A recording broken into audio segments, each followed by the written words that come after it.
Greetings, Mavericks and new viewers.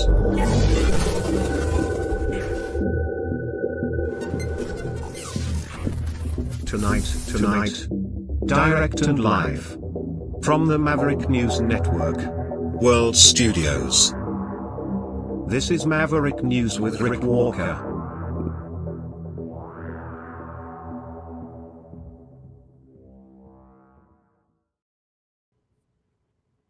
Okay, welcome back, everyone, to the Maverick News Channel. I am checking to see if we are running because we've had ongoing problems every night for the past week or so. Yes, we are finally. Okay, it looks like we're firing on all cylinders tonight. I'm glad that the technical gremlins didn't come to disrupt things here. Because we have an important program tonight. Mike Pekarek is back to provide his insight and expertise and his military and political analysis into what's going on in Iran and beyond. Is this the beginning of an actual third world war? We have a lot of countries involved and new developments tonight, as I hear both Pete Hegseth and the Iranian leadership both vowing total destruction. It's a similar language coming from both sides, and I am not sure what the truth is on a lot of what's going on out there, and that's why we need Mike. And so we'll be back with Mike Pekarek on the other side of this.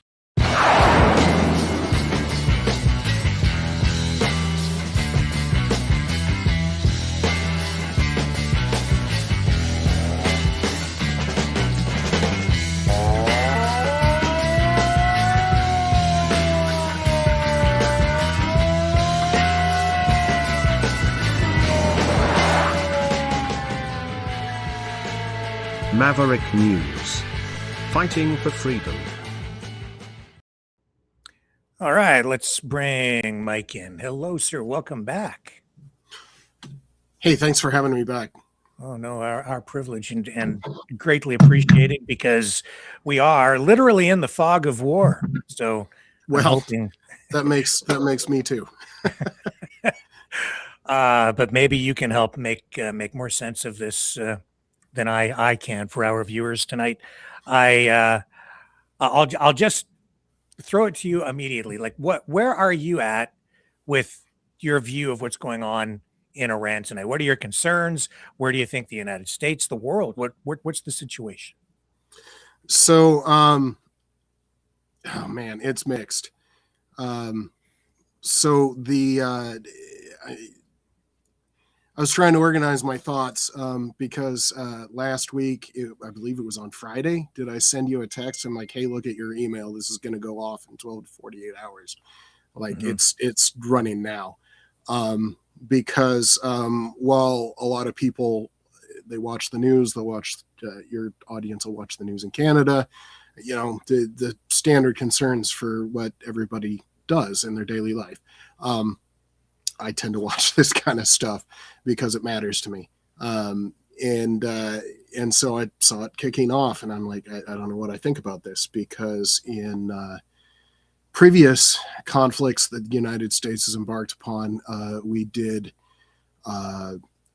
many things. The American president prepared the American people for the upcoming conflict, laid out why we were doing it, the basis on which we were acting, because a lot of people don't think about war as a legal concern, but it certainly is. It's legal by international treaty, and in the United States, we have constitutionality concerns on who can declare war, who can bring us to war, and all that kind of stuff. So I had a whole bunch of mixed feelings, because Iran's been a problem, lethal problem, to the Americans, to our allies, not just Israel, but also our allies in the Gulf, like Kuwait, Saudis, Qataris. Iran has been helping Russia since 2022. Iran has been helping Russia commit war crimes inside of Ukraine. delivering them missiles and other sorts of tech, and helping deliver Russia's oil to the outside world on a black market, which helps fund Russia's war. Something significant, huge part of their military budget comes from oil sales, and most of that flows through Iran. The bulk of it does.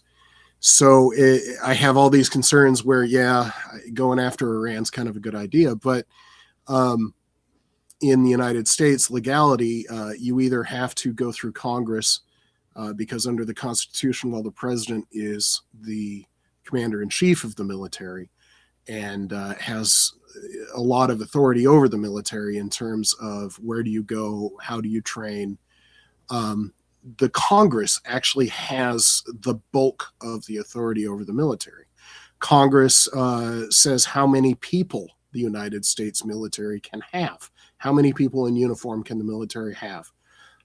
They set limits on enlisted promotions, not specific promotions, but for instance, only the congressional limit is only 1 or 2% of the enlisted force. And when I say enlisted, we're talking about privates and sergeants, or the naval equivalent rank, seaman and petty officer, where only 1 or 2% of the enlisted ranks can be the very top rank, the enlisted grade 9 in the Air Force. That's Chief Master Sergeant, Gunnery Sergeant would be a Marine rank, things like that. Master Chief Petty Officer is the Navy. But in the officer side, Congress actually approves each and every promotion. From the junior most lieutenant, we joke about the butter bars being silly and foolish, all the way up to the most high-ranking 4-star general. Now, the lower ranks tend to be bulk. Hey, this is one bill. We're going to promote 5,000 lieutenants to captain, but on the higher ranks, it's like specific names. Like this person will promote from lieutenant colonel to colonel. This person will get another star, So Congress also approves the budget. It approves, like, you'll spend this much money on F-15s, this much money on Patriots. Congress has immense authority, but one of what we talk about, the specific term is plenary authority. That means undisputed authority constitutionally. The only part of the United States government that has the power to go to war is Congress. The president does not have the power to bring us into a war. Now, in the Cold War, this is where it gets muddy. In the Cold War, the United States adopted something called the War Powers Act in the 1970s, because when you're concerned about, for instance, when the Constitution was written in the late 1700s, and you're talking about the age of sail, and the United States was separated by everybody by big oceans, and it would take weeks or months for the enemy to have any sort of ability to hit the United States, then you can do a debate and all that kind of stuff. But in the Cold War, when you had ICBMs that could be launched inside of 15 minutes, they would be hitting the United States. You had hours in some of the other stuff. The Congress voted the president emergency war powers. That's where the War Powers Act came from, because sometimes the president just had to act to protect the United States, to protect our allies under, for instance, NATO Article 5. If Canada got attacked, we didn't have time for the Congress to debate. Sometimes the Congress is even in recess for 3 weeks. It'll take 48 hours just to get them back into D.C. The president has to act.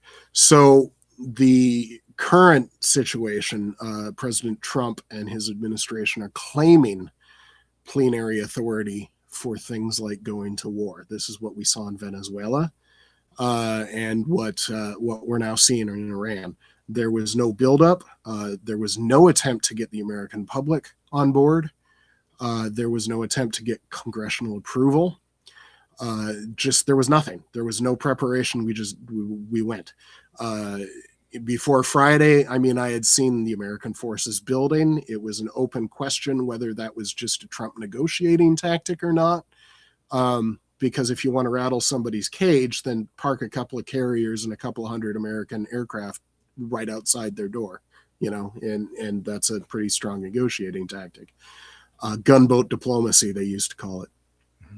But there was none of that. And so now we're in a situation where I think that, yes, going after Iran is actually a good idea in the current world situation, but they did it illegally. They did it without any prep. The American public is not in support of it by a pretty big margin. The polls change every day, but it's pretty big. 60% opposing is in the rough ballpark even today. I haven't looked today. I only looked yesterday. And while a majority of Republican, strong Republican voters support it, it's only like 55-60% of Republicans that support it. So this is pretty low support for Trump. Trump overall is not a popular president. He has something like 60% disapproval rating, 40 to 41% approval rating only. And that's everybody. That includes even the most diehard Trump supporters. So Trump's lost the independents. He's lost Hispanics. He's lost young people. So all of the people that Trump had when he was reelected in 24 are gone. They no longer support Trump. So it's a very complex political situation. So it makes me wonder what the calculus is in the Trump administration, why we're doing this. I said the other night that he's really taking a gamble here. He's rolling the dice. It seems to be a political game. And I think you're absolutely right about him losing support, because I see people who form a large portion of his MAGA base abandoning him and criticizing him online, from both the extreme right and the center and the independents. So he still has a core group, but I'd say he's down. He's probably lost half of his base. Well, and it's important to remember what coalition actually got him reelected or elected for the first time in 2016. There was some similar through lines where in 2016 we had only been at war after 9/11. We had been at war for, that would have been 15 years, a little bit less, or right on the 15-year mark. But in 2024, it had been a while because Ukraine had started and we had been heavily supporting them. There was no ground troops involved, but the United States had grown very weary. And we had put a whole bunch of money into Iraq and Afghanistan. A whole bunch of American soldiers, troops of all branches had served there. And because we never had a draft and we never increased the size of our military after 9/11, you had a lot of American military members that would deploy again and again and again. And it was not uncommon for an Army or Marine Corps person to have served multiple deployments. And if they only had a 4-year enlistment, having 2 deployments was relatively common. And if you think about that, just basic training and then getting your combat training and then you deploy twice, that's a lot of deployment time in just 4 years. And if they're more longer term, if they were career military, they wanted to hit 20 for their retirement, 6, 7, 8 deployments, and we're talking 12 to 14 month deployments for our Army.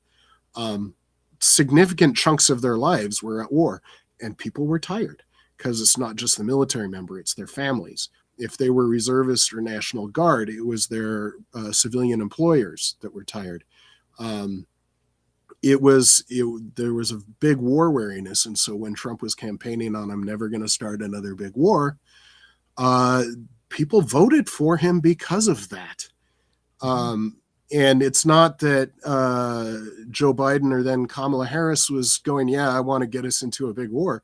But it's that we were full-throated support of Ukraine, and there was a certain segment of the American public that was just tired. And it's not anything more complicated than that. It wasn't like, well, they abandoned, but we still have our isolationist movement, which is a separate conversation, but there's a significant chunk of people who are just tired. And so when Trump did this, and not only did he do this, he did it without preparing the American people, without consulting Congress. There's a lot of people that are going to be mad at him now. Well, today, the Senate, they had a vote to try to rein in his powers on this, but it failed. It doesn't surprise me. Yeah, I mean, doesn't surprise me either, because once you're committed and you're in the thick of it, what are you going to do at this point? Like whether you withdraw or not, we're now at war with the nation of Iran, because if you assassinate or execute, whatever word you want to use, their leader, multiple leaders, something like 100 Iranian leaders are dead now. Yeah. Just 4 or 5 days in. That imagine if a foreign nation had eliminated your Canadian Prime Minister and 100 members of Parliament, and then 6 days later decided, yeah, we're done.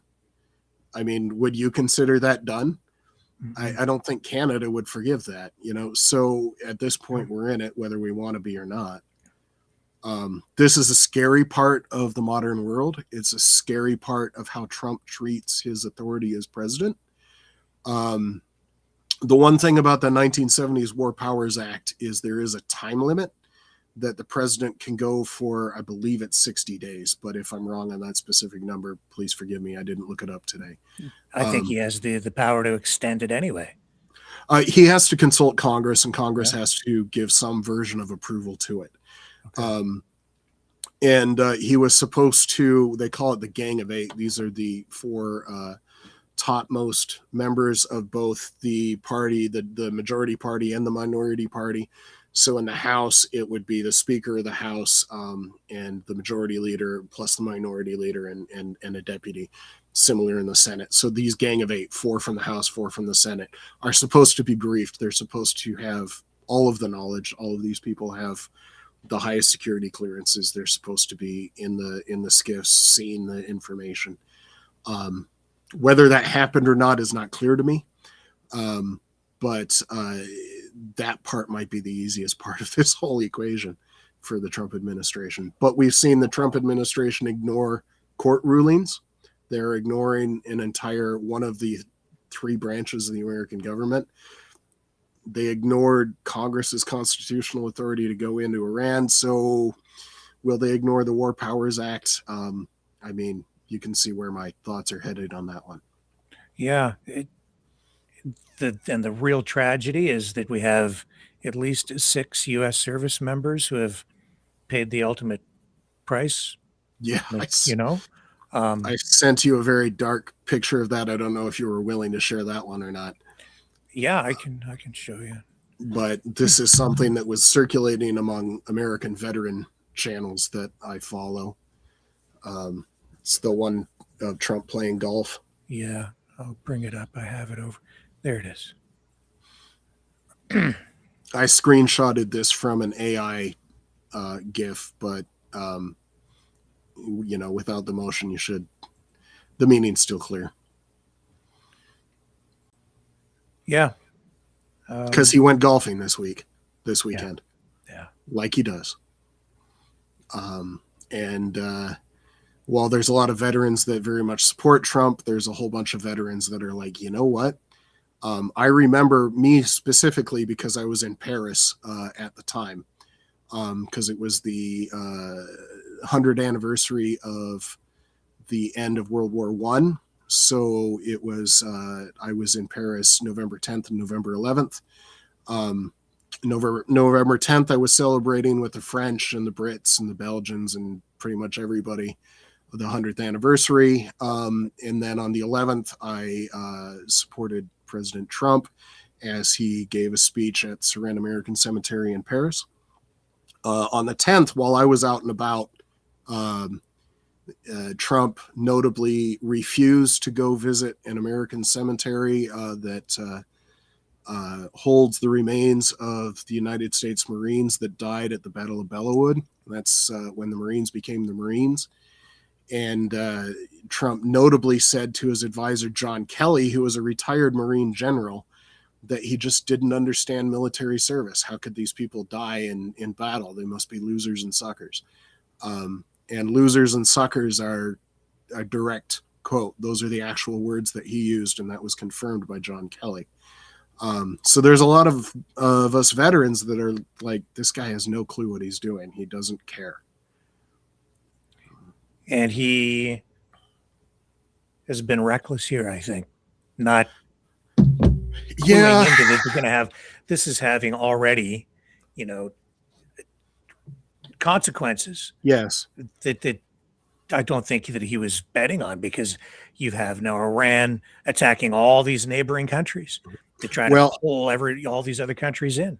I think he saw how clean, for lack of a better term, the attack on Venezuela was. And he's like, oh yeah, if we can do that, maybe we can do this, without knowing the difference between Venezuela and Iran. And Iran can't win. They're just no match for the United States, but they have a lot of things that Venezuela just did not. And we're seeing some of those consequences. Now, while the 6 American service members that have perished were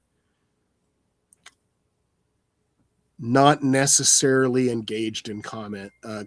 So if I remember correctly, 4 of them were in a bunker in Kuwait that was hit by an Iranian munition.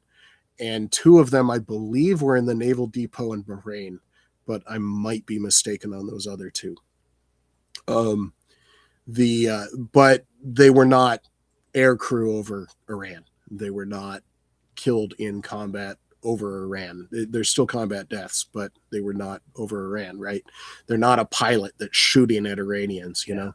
Yeah. So the other thing is that as Trump did not prepare the American people, I mentioned that he didn't state the basis. So, for instance, when we went into Iraq in 2003, everyone understands why we went into Afghanistan in 2001. 9/11, they had knocked down the buildings, they had attacked the Washington, D.C., they had killed, nearly 3,000 Americans in one day, several $1 billion in physical damage. And then an even larger impact because there was a dip in the American economy after that. So there's, trailing on effects, like the airlines didn't fly for 3 days as a mundane detail, but all of that revenue was lost. So the amount of damage done to the United States was significant. It was an obvious act of war. So we understood why we're going into Afghanistan, no question. In Iraq, it was a little bit muddier, but we had just kicked Iraq out of Kuwait. I mean, we're talking about 2003. So in 1990, Saddam Hussein had invaded Kuwait. In 1991, we kicked him out of Kuwait. We had liberated Kuwait, and this was a UN mandate. Canada even helped on this. It was a whole, everybody understood what we were doing. Yep. Iraq was still under UN sanctions. They had been violating UN sanctions. And so while in 2003 there was no emergency, there was still legal authority to go into Iraq. I still question why we did it, because why now is a serious question. Why do we have to do this now? Because you're talking money, we're talking lives, we're talking effort, we're talking distraction from Afghanistan. There's all sorts of reasons why you're like, why? Why does this make any sense at all? Mm-hmm. And that's completely outside. But we at least did have UN sanctions, UN rulings that Saddam was in violation of those sanctions at multiple levels. So there was a legal basis to go in. In Iran, there's less of that. No doubt Iran's bad. They support the Houthis, which we were just dealing with, that were blocking transport in the Red Sea. They support Hezbollah, which is a terrorist organization. They support Hamas, which is another terrorist organization. They have other fingers and other pies. I already mentioned their support for Russia inside of Ukraine. So there's no doubt Iran's bad, but you see where I'm like, it's shakier than even Iraq was in 2003 as far as a legal basis. Well, it hasn't been clear.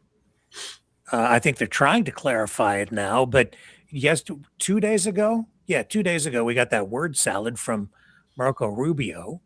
Mm-hmm. You know what I'm talking about, yeah. Right? If we did it because if we knew that that Israel was going to attack Iran, and if Iran was attacked by Israel, then we knew that Iran would attack us. So we had to attack Iran before Israel attacked it. It was What all the hell are you wrapping talking itself up about? in a pretzel. Yeah. Yeah.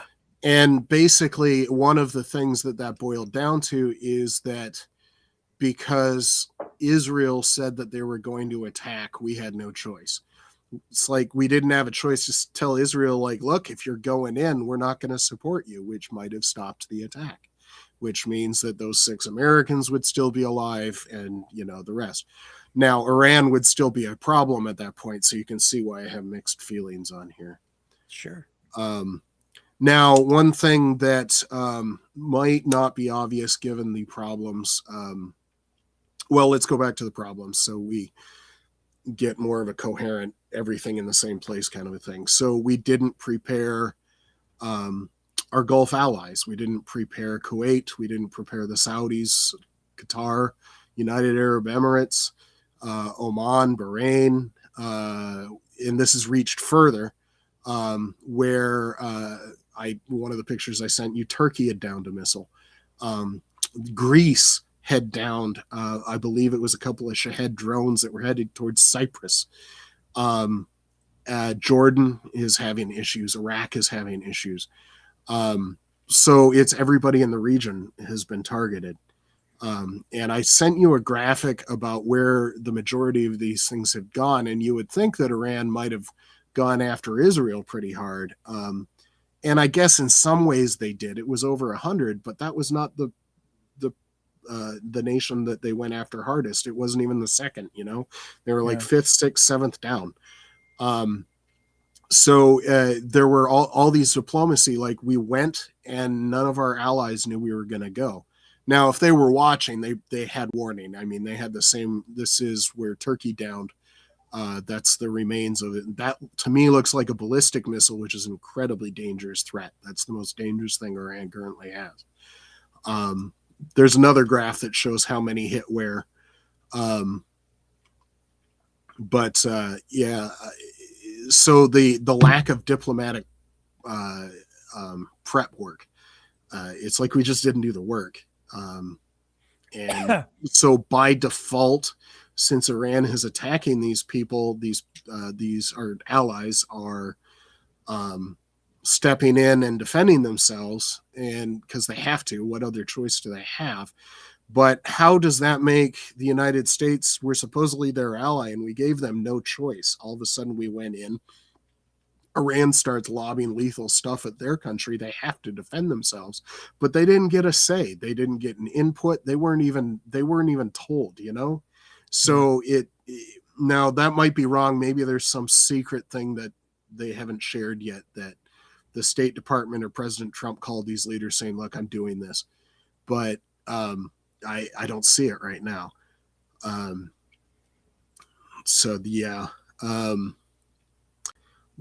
Here's the one. It's a little bit small, but you can see that the UAE and Kuwait and Qatar and what's the next one? Is that Bahrain? Bahrain. Yep. And then so Israel is 5th. And you can see it's by a long shot. Israel with 113 incoming, but UAE has over 863.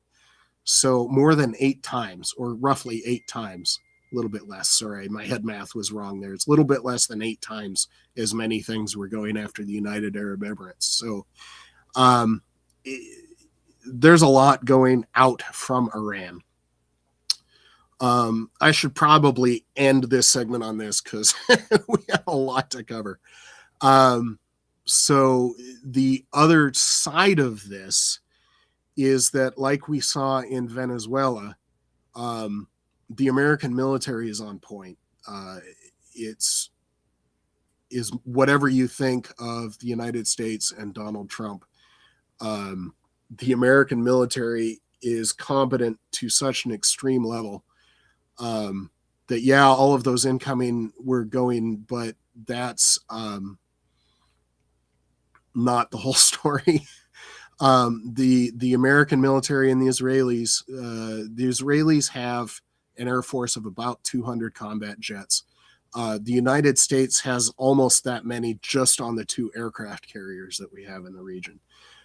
There's a reason why the largest air force in the world is the United States Air Force, and the second largest air force in the world is the United States Navy. The amount of military power in the region is no comparison. The United States is 90% of the military power that's doing this. The amount of precision that we're going, I don't know if you can find it, but there's a picture of 4 hardened Iranian, sorry.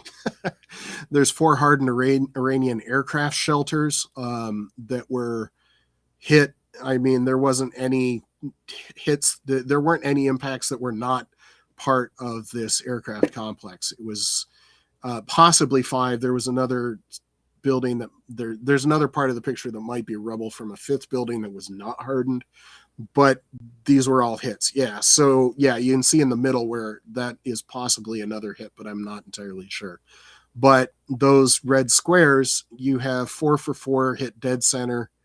And the bomb just went through all of their ability to harden it and just destroyed everything that was inside. You can see the spray coming from their the hangar doors. And this is when I say, we destroyed stuff, but we have no idea what we destroyed. This is what I'm talking about. These are hardened aircraft shelters. These were most likely they're better aircraft because some of their older stuff is just out in the open. We have video of those getting hit too, but we're talking old Cold War stuff like Su-22s that are 1960s vintage, really old jets that Iran was still flying. They're parked in the open. So these are more modern stuff that Iran has, and they're just gone. And we don't need to send, the World War II picture of 1,000 bombers over Germany just dropping guts of bombs. This could have been one fighter with 4 bombs and just 1, 2, 3, 4, impact 1, 2, 3, 4, and then the jet flies away. So that could have been just a single mission by one jet. The Israelis and the Americans destroyed the Iranian government, kind of. They certainly decapitated it. It's still nominally functional. But then they went after control. They went after communications nodes. They went after the Navy's gone. The Iranian Navy's gone. We're seeing 20 ships? Ish. It depends on how you count it. Iran's a little bit weird that they've got a Blue Ocean Navy that is technically their official Iranian Navy. But Iran, because it's a theocracy, it's run by fanatical Islamists. The Iranian Revolutionary Guard has a military component.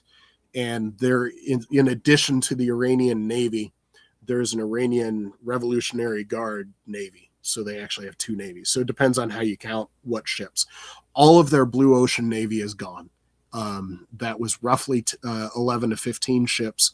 And then you had Revolutionary Guard, but then they also have smaller ships, and they have supposedly it's divided that the Revolutionary Guard, the Islamist version of the Navy, is responsible for the Persian Gulf, where the rest of the Navy was responsible for the Straits of Hormuz and then outside of the Persian Gulf.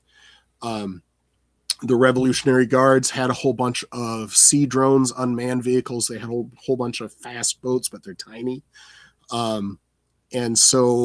those fast boats that are tiny and the drones might number as many as 5,000. The estimates ran from 500 to 5,000, not just because it's hard to get to know exactly what Iran has, but if you're talking about a small militarized boat, they're easy to hide and they're easy to disguise. So actually counting them is a near impossible task. That's why 500 to 5,000 are the official estimates. So did we destroy all of those small boats? Probably not. But I do know that we're going after aerial drones and sea drones by the dozens or by the hundreds as they're still parked. They haven't been launched yet. There's video of a hangar full of drones, like 30 of them going up with a single bomb. And the same is true with those small boats. There was one boat that was sunk south of Sri Lanka, in between Sri Lanka and Diego Garcia, which I mentioned Diego Garcia. That's pretty far ways away from Iran. But it was sunk by an American submarine, just as an aspect of the global nature of the United States military, that we were able to find, target, and destroy something that was in the middle of the ocean. As a gee whiz thing, it's the first ship that was sunk by a submarine torpedo, by an American submarine torpedo since World War II, and the first ship that was sunk by any submarine torpedo since the Falklands War, when the British submarine sank the Argentinian cruiser. If any of you folks are old enough to remember that, or nerdy enough to have studied it. I think this is the video that was released today. Oh, did you have the video? Yeah. And you can just see the utter devastation that this wreaks. I don't know. I mean, I don't know if you can really see that. In what we call sink exercises, we test these torpedoes. They're designed to go underneath of a ship and just break their keel. It's like breaking a person's back. They're just, you saw them in two. And this one went underneath the back of the boat, but it just completely removed the back end of the boat. I think the rest of the ship sank inside of minutes. These are devastating torpedoes, the Mark 48 ad caps. I don't know if you can see the back quarter of the ship just lifted up almost vertically. So the extreme competence of the United States military is part of this equation as well. I have footage here too of what appears to be cruise missiles captured. Is this the one about the some random merchant ship that saw a Tomahawk going by? So is this real? This is real, yeah. There's another picture that I sent you that is absolutely AI, but this is real.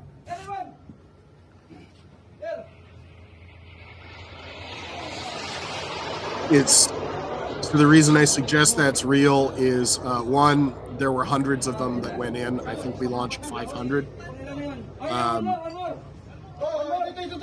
That's roughly the right size, it's roughly the right speed, and it's roughly the right altitude. So there's every reason to think that this is real. If it's not real, it's incredibly accurate.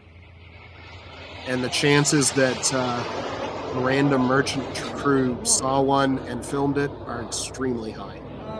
I would be surprised if nobody had video of it, to be honest. We just shot off so many of them. That looks very real to me. It's because of the shakiness. If it was AI, a lot of that stuff wouldn't be there. The shouting in the background that's basically, look at that, that kind of stuff, like holy crap kind of stuff. And I don't see artifacting that you do like you see with the AI stuff. Or the weird blurring and stuff like that. Right. And there's other video footage that's definitely real of Burke destroyers launching volleys where it's just one after the other, after the other, after the other, where one destroyer will shoot off 20 missiles. And they're just, and it's just going that rapidly. It's just, we shot off a lot of Tomahawks. Though, the thing is, the information war is raging right now. There is a lot of artificial fake stuff, but on the other side of that equation, you also have just the propaganda, the influencers who, as I'm watching, it's like, well, what side is that guy on? And what side is that guy on? And this clip popped up. Have you seen this? I have not. That's Matt Gaetz, isn't it? Yes, interviewing Colonel McGregor. Oh, who's a Russian patsy. Okay, so listen to what he says here. China and Russia are sitting on the sidelines monitoring everything. They're in close touch with the government. They're providing satellite intelligence, which accounts for some of the tremendous successes, particularly in Israel and on our U.S. bases. All of our bases have been destroyed. Our harbor installations are destroyed. We're actually having to fall back on India and Indian ports, which are less than ideal. That's what the Navy says. And I think Iran, much to our disappointment, is faring very, very well. China and Russia are sitting on the sidelines hell monitoring is he everything. They're in talking close about? touch with the government. They're providing satellite intelligence, which accounts for some of the tremendous successes, particularly in Israel and on our U.S. bases. All of our bases have been destroyed. Our harbor installations are destroyed. We're actually having to fall back on India and Indian ports, which are less than ideal. That's what the Navy says. Well, so like what? one, we do not have basing agreements with India, so I don't know what he's talking about. Two, McGregor has been a known Russian patsy for at least 10 years at this point, but he's definitely a source of Russian disinformation. Now, one of the aspects, so I've been countering Russian disinformation since 2016, just so you know. While I am retired from the U.S. Air Force, one of my primary duties while I was still active duty between the years of 2016 and 2021 was countering Russian disinformation. Now, I did it in various ways, but one of the things that you have to do to counter Russian disinformation is know how they construct it. And so one of the things about this is that the only effective way to do disinformation is to wrap it in a half-truth. So if you can gather little kernels of facts and then wrap your disinformation around those, it's far more effective than just spewing out falsehoods.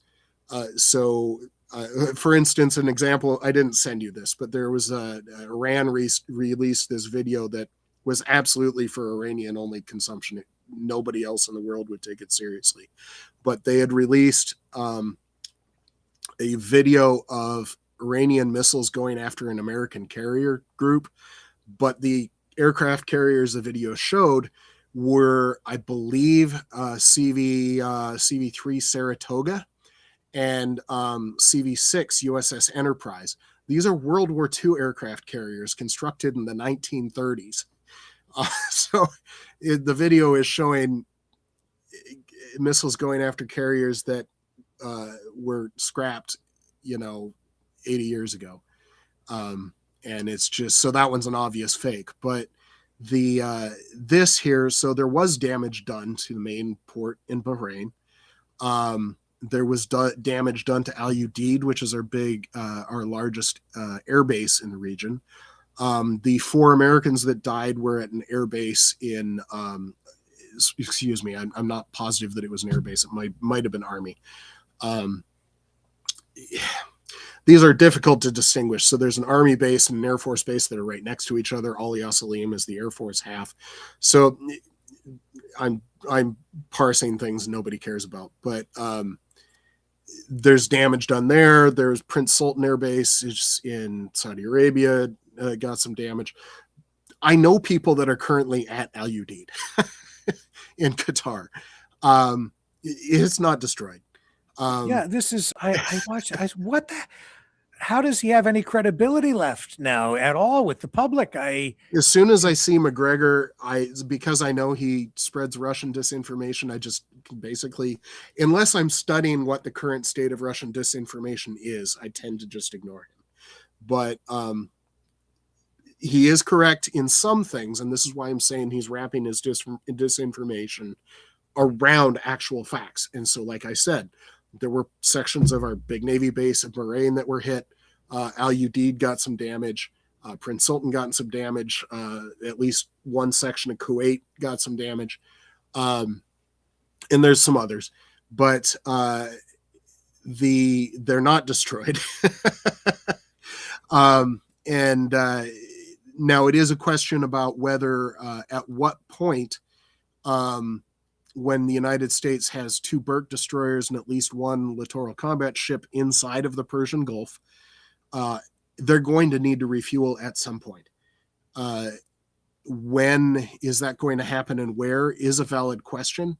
Part of the reason that's a valid question is the American air campaign is going after command and control, but now they're going after missile and drone facilities, not just the manufacturing, but the launchers, the storage, and they're going after them hard. So when I say going after them hard, they're hitting, 100 a day.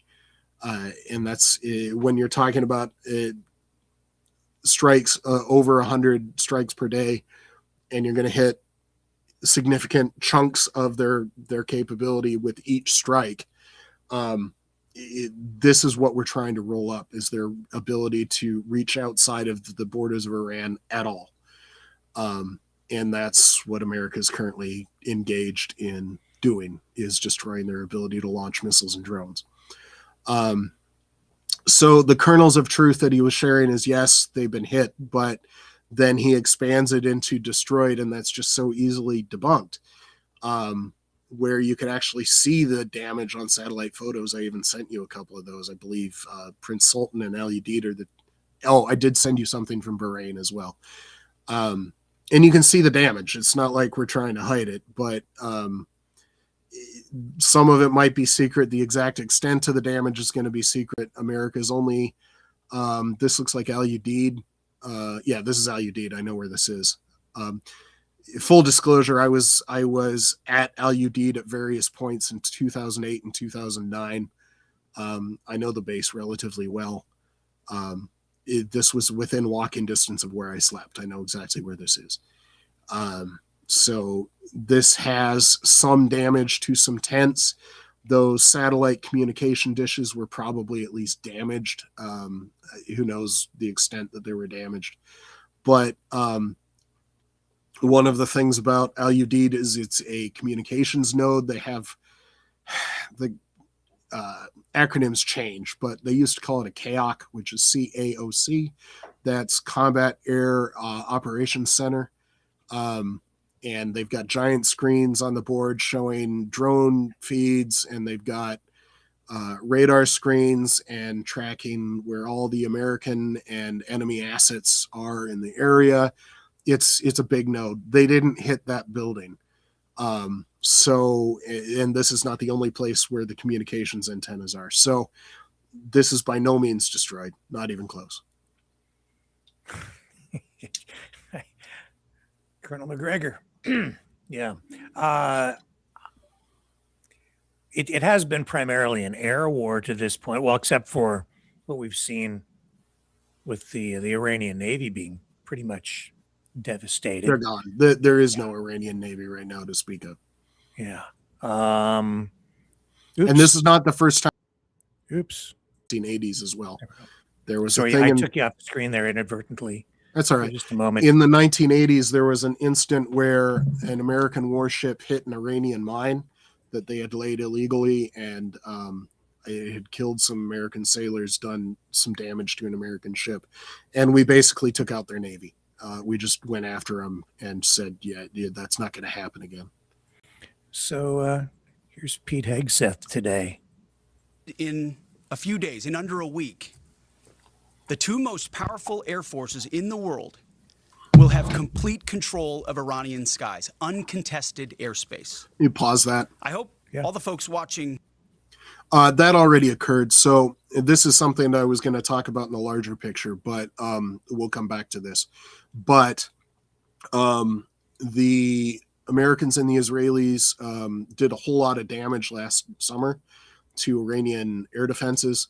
But the very first goal, because the Americans and the Israelis have, as part of our warfighting doctrine, the idea that the fight in the air is its own battle space, that air forces need to be first and foremost capable of winning the air war. Because if you don't win the air war, what's the point of further air missions? So what we in the United States, we have terms called air superiority, which is the lowest level of control of the air. That's where we can more or less operate as we want, but we have some serious worries. The enemy still has defenses of various types. It might be just SAMs. It might be fighter jets. They might even still have part of an integrated air defense network where there's a command mode and different things, and they're all talking to each other. But we have a certain amount of superiority locally or over the entire nation.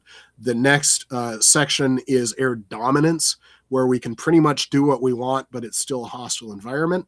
And then the next section is just we own the sky. And I forget the term for it, but Right now, B-52s, if anybody remembers what these lumbering beasts that first started flying in the 1950s, and the ones that are currently flying were built in 1962. These are not modern jets, although they have a lot of modernized equipment on them. They have no pretense of stealth. Stealth wasn't even a thing in 1962.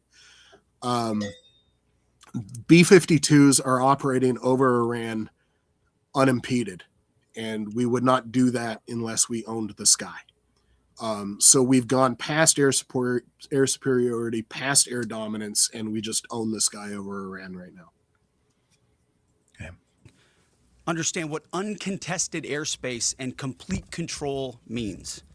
It means we will fly all day, all night, day and night, finding, fixing, and finishing the missiles and defense industrial base of the Iranian military, finding and fixing their leaders and their military leaders, flying over Tehran, flying over Iran, flying over their capital, flying over the IRGC, Iranian leaders looking up and seeing only U.S. and Israeli air power every minute of every day until we decide it's over. And Iran will be able to do nothing about it. B-2s, B-52s, B-1s, Predator drones, fighters, controlling the skies, picking targets. Death and destruction from the sky all day long. We're playing for keeps. Our warfighters have maximum authorities granted personally by the president and yours. Okay. So just, as anybody that saw me talk about Pete Hegseth in the past knows that I am not a fan of Pete Hegseth. But what he stated, Pretty dramatic. well, he has a lot of so it's a joke. If you claim to be an alpha male, you are not an alpha male. He has a lot of that I'm an alpha male bravado going on. And I am not a big Pete Hegseth fan. I've worked for officers that are like him. I nicknamed him Whiskey Pete because he's an alcoholic, but I've got no respect for the man. However, underneath of the bravado, a lot of that is accurate from other sources that I've heard. As opposed to McGregor, one of the things I failed to mention is that he was talking to McGregor, was talking about satellite intel, and the Chinese and the Russians are helping possibly. But the part that McGregor didn't mention is that Iran in the United States, I mentioned that we went after their Navy in the 1980s. Iran and the United States have been at each other's throats since 1979. That's a long time. And the geography has not changed. The American presence in the region greatly expanded, but most of that expansion happened in roughly 2001 to 2005. So it's 20 to 25 years old at this point. That's a lot of time when you're talking about a military and an adversary. And Iran would be like, okay, if we have to go after the United States in the region, where would we hit? The seaport in Bahrain has been there for 20 years, 25. Al Udeid has been there since 2001. Now, that was a dirt to air. We basically arrived and it was bare sand and we built the air base. But it's been hardened shelters and permanent structures since at least 2004. All of these places have been there a very long time. The refueling depot has been there a very long time. That satellite farm I walked past in 2008. So it's been there a very long time. So they don't need the intelligence. They've had these places dialed in for a long time. And basically they just do predetermined coordinates to shoot off whatever they're capable of shooting off. So there's no mystery here. I'm sure everybody in the military knew that they had these places dialed in and to expect an attack. That's just none of that surprises me. Now, yeah, I've seen stuff on social media about the Russians sending support, but it just looks to me like in reality, Russia hasn't even shown up at all to Well, support and you Iran. can, in the larger things, I guess we might actually be on larger concerns already, but we saw Russia and China try to reinforce Venezuela. Now, Venezuela is a very long way away from both Russia and China, and so their ability to reinforce them was less. But even in Venezuela, Chinese sent a radar system, which designation I forget, but they claim, the Chinese claim, that it's able to negate the F-35 stealth advantages. It didn't do that. China again claimed to have sent some of those to Iran. Obviously, that didn't work. But we've seen various other Russian systems go in. They sent modern attack helicopters. There has been an attempt by Russia to get Iran. This is part of their deal when Iran was sending them drones by the hundreds every day. And now components, most drone Shahed production that Russia uses in Ukraine is actually built in Russia. But components are still coming out of Iran because Russia has problems building some of those.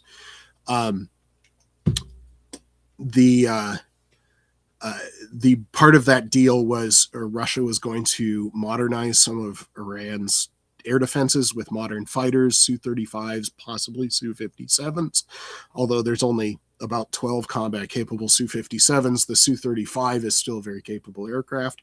They had sent the preliminary aircraft trainer that was required to get pilots ready to fly the Su-35. Those are the Yak-130s. Possibly Yak-131s is basically the same aircraft. But this was the trainer that would get a pilot capable of flying a Su-35. Those were in Iran, and they were flying anti-drone combat missions. And one of those was shot down by Israeli F-35, which is the first F-35 aerial kill for any of you military gear G-Wiz folks. Now, it's interesting that that aircraft was flying an anti-drone mission because the United States reverse engineered those Shahed drones. The Americans call it the Lucas, something about low-cost aerial something or other. I don't remember what the acronym stands for, LUCAS, but they're basically an American, that's Israeli F-35.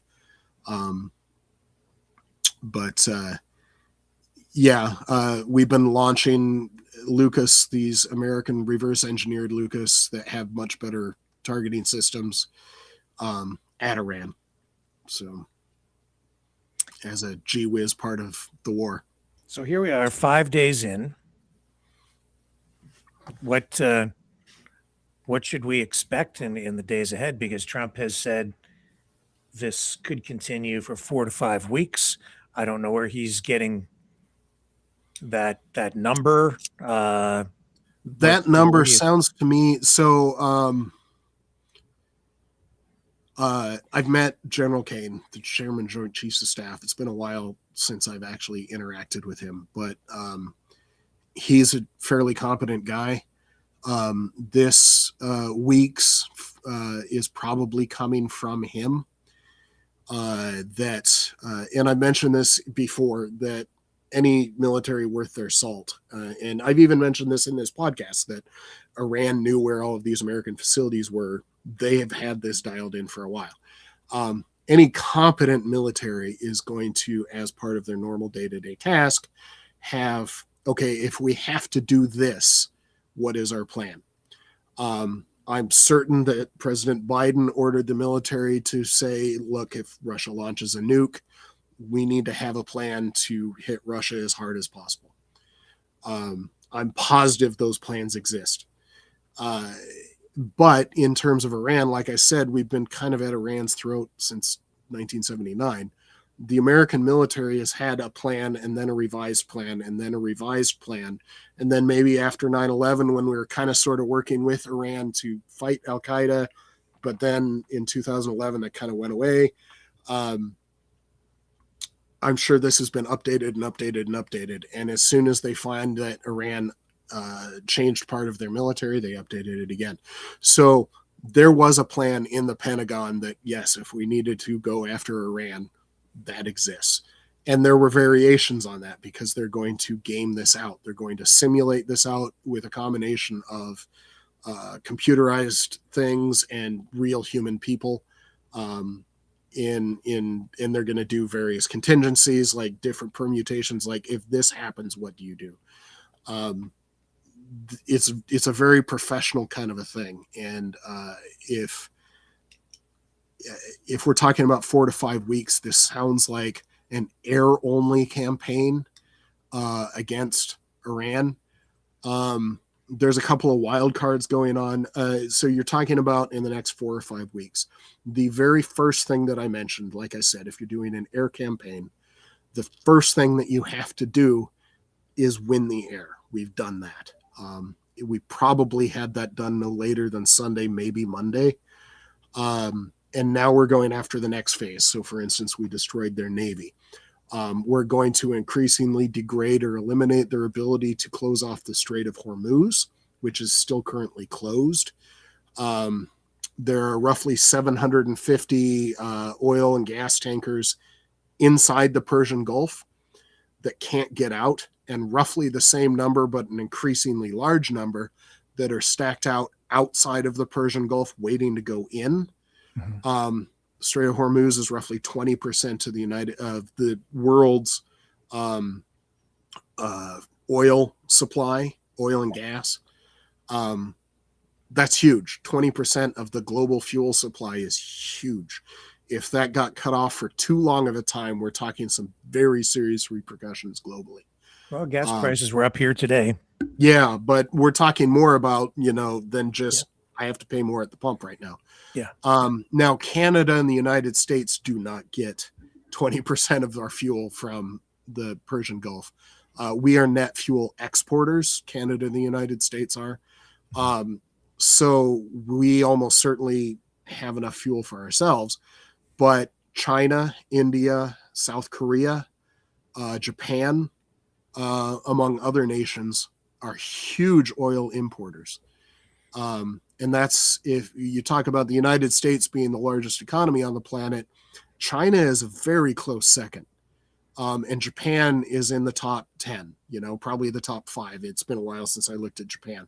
South Korea is huge. We're talking a major portion, India as well. We're talking a huge portion of the world economy that is highly dependent on Persian Gulf oil. And so when I say the United States, the largest economy on the planet, does not need Persian Gulf oil, that means that 20% is even bigger in China and Japan. So that might be like 40, 50, 80% of their fuel comes from the Persian Gulf. So it's huge. If that's closed for any length of time, that's going to be a significant near-term goal to make sure that the Strait of Hormuz is open. To that extent, the European nations, the French, are the only other nation on the planet with a modern, capable aircraft carrier in the American sense, with catapults that can launch the full range of naval aircraft, the Charles de Gaulle. That carrier group is heading towards the Eastern Mediterranean for defensive purposes. It's being joined by British and Netherlands escort ships at a minimum. So we're seeing a lot of ramp up to protect that in the defensive side. So we're going to see more nations around ramp up their defensive efforts, but then the Americans are going to start or continue to go after Iranian command and control nodes, because Iran saw this coming, in at least the possibility of it coming. So instead of having like one big node or like 3 or 4 big nodes, instead they have hundreds of smaller nodes. And so we have to take out each one of those. We're going after that. There have been rumors for the past month that I can't verify. They might just be rumors, but they do make sense. They have some plausibility that the United States has been sending special forces and or CIA assets through the Iraq-Iran border, which is very porous, to link up with Iranian resistance groups because if they decide to rise up, like Trump said, hey, if you throw over your government, we're there to support you. If they try to rise up, the only way that's going to work is if they can coordinate with American air power. That's why I say that this is plausible. But I don't have confirmation of that. Another rumor, again, that's plausible, but there's no confirmation, is that Iranian Kurdish forces are either preparing or already have entered Iran. If anyone knows what the Kurdish are, they're a separate cultural group that is in northwestern Iran, northern Iraq, southeastern Turkey, northern Syria, roughly. It doesn't actually have a border, but it's this cultural group that doesn't really have its own country. Saddam Hussein in 1991 used chemical weapons against the Iraqi Kurds, as an example. So there's rumors of that. Maybe that'll play, maybe that won't. Maybe the Iranian resistance groups will play, maybe they won't. But we've more or less finished going after their navy. We've been hunting ballistic missile launchers. That's going to continue until we can't find any more. And even if we can't find any more, we're going to still look for them. We're going to destroy the Iranian sea drone threat, because like I said, there might be thousands of those. And if you're talking about oil tankers, they are very vulnerable. At least two of them have been hit. I heard confirmation of another today. So we're just going to keep going and going and going until Iran doesn't have the capability to resist in any way. So if you're talking about following a plan that had various stages, and we've seen the very first two stages that you would expect, the next stages are just going to be going after progressively less immediate targets.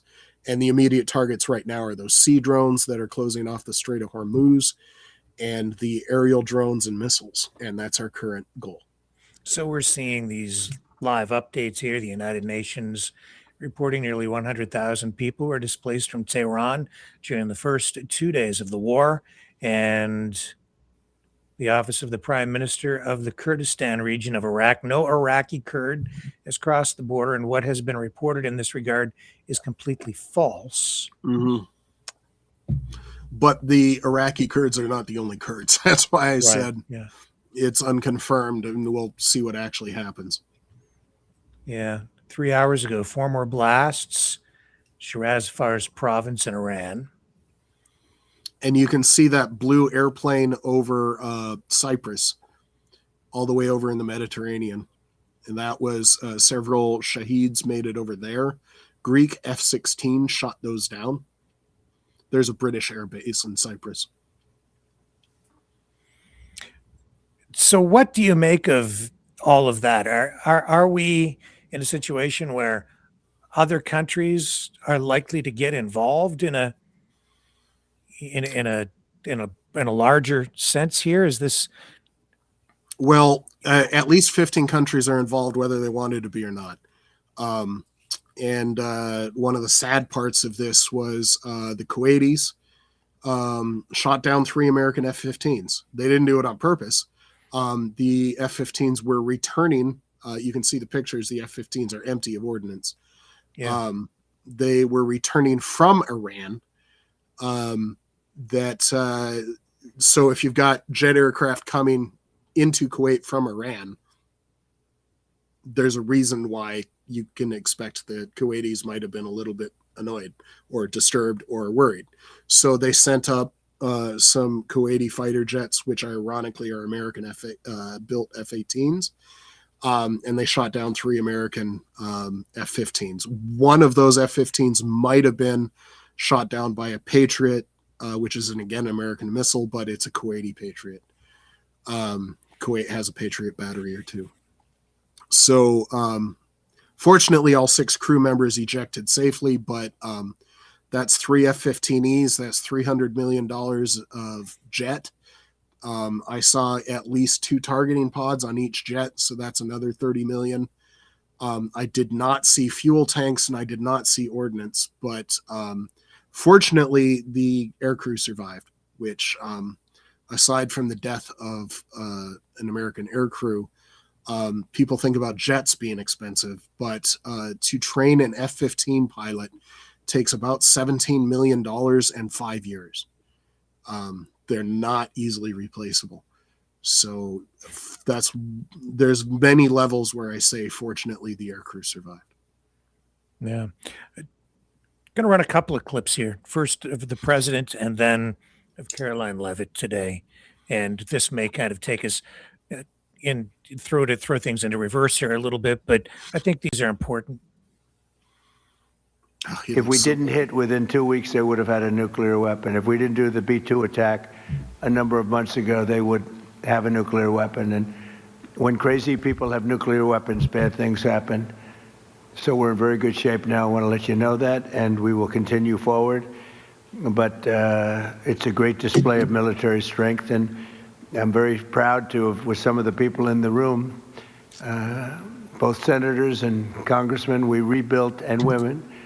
If we didn't hit. Okay, now there's that, and then now I'm not going to run it, but I have Hegseth, a whole montage of clips put together where he's talking about Operation Midnight Hammer and talking about how the nuclear program had been devastated, obliterated, destroyed, all these different adjectives. From last summer? Yeah. And now kind of a change in tone and message. Now here's Caroline Leavitt today. It seems like there's like this trying to justify things after the fact. Post hoc rationalization. Yes. Yeah. So I'll let this run a little bit because this is what she's addressing here, trying to explain to the people now what's going on. I don't know. Under the leadership of President Donald J. Trump, the rogue Iranian terrorist regime is being absolutely crushed. 47 years of tolerating and enabling the world's leading state sponsor of terrorism are over. Iran's murderous terrorist leaders are paying for their crimes against America, and they are paying in blood. Since 1979, the terrorist Iranian regime has actively and intentionally facilitated the killings of Americans. They chant death to America and fund other radical terrorists who attack our country and are seeking to destroy Western civilization itself. These terrorists seized our embassy and took 66 Americans hostage in Tehran. They slaughtered 241 U.S. service members with a truck bombing in Beirut. They killed and maimed hundreds of American service members in Iraq. And this is just a small fraction of their blood-soaked record. Prior leaders have been too weak and ineffective to address this threat. Some, like Barack Hussein Obama, even sent pallets of cash that ultimately financed this terrorist crusade against the United States and our people, while signing stupid and naive deals that put Iran on the path of developing nuclear bombs. After years of endless appeasement and empty statements from politicians on both sides of the political aisle in this town, President Trump is finally the man of action. President Trump is holding these monsters accountable and permanently extinguishing their nuclear ambitions. Future generations of Americans will look to this moment as the moment where the specter of a nuclear armed Iran ended. At the beginning of Operation Epic Fury, launched last weekend, President Trump laid out clear objectives to the American people on what the U.S. military seeks to accomplish through these major combat operations. Number one, destroy the regime's deadly ballistic missiles and completely raze their missile industry to the ground. Number two, annihilate the Iranian regime's navy. And so far, we have destroyed more than 20 Iranian ships, including their top submarine last night, using a torpedo for the first time since World War II. There is not a single Iranian ship underway in the Arabian Gulf, Strait of Hormuz, or the Gulf of Oman. Number three, Operation Epic Fury will ensure the regime's terrorist proxies in the region can no longer destabilize the region or the free world and attack our armed forces. And thus far, Iran's proxies are hardly putting up a fight. Number four, this mission will guarantee that Iran can never obtain a nuclear weapon. It's safe to say that thus far, Operation Epic Fury has been a resounding success. American forces have struck more than 2,000 targets, destroying hundreds and hundreds of ballistic missiles, launchers, and drones.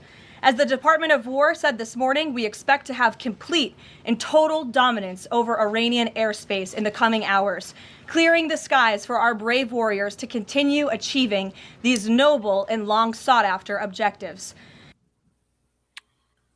So laying out 4 objectives. Just get your comments on what she said and what the president said. Well, man, there's just so much there. First off, something that might not be openly stated is that they're doing this now, and they didn't do this a month ago. You know, this is why I said they didn't prep the American people. They didn't prep Congress.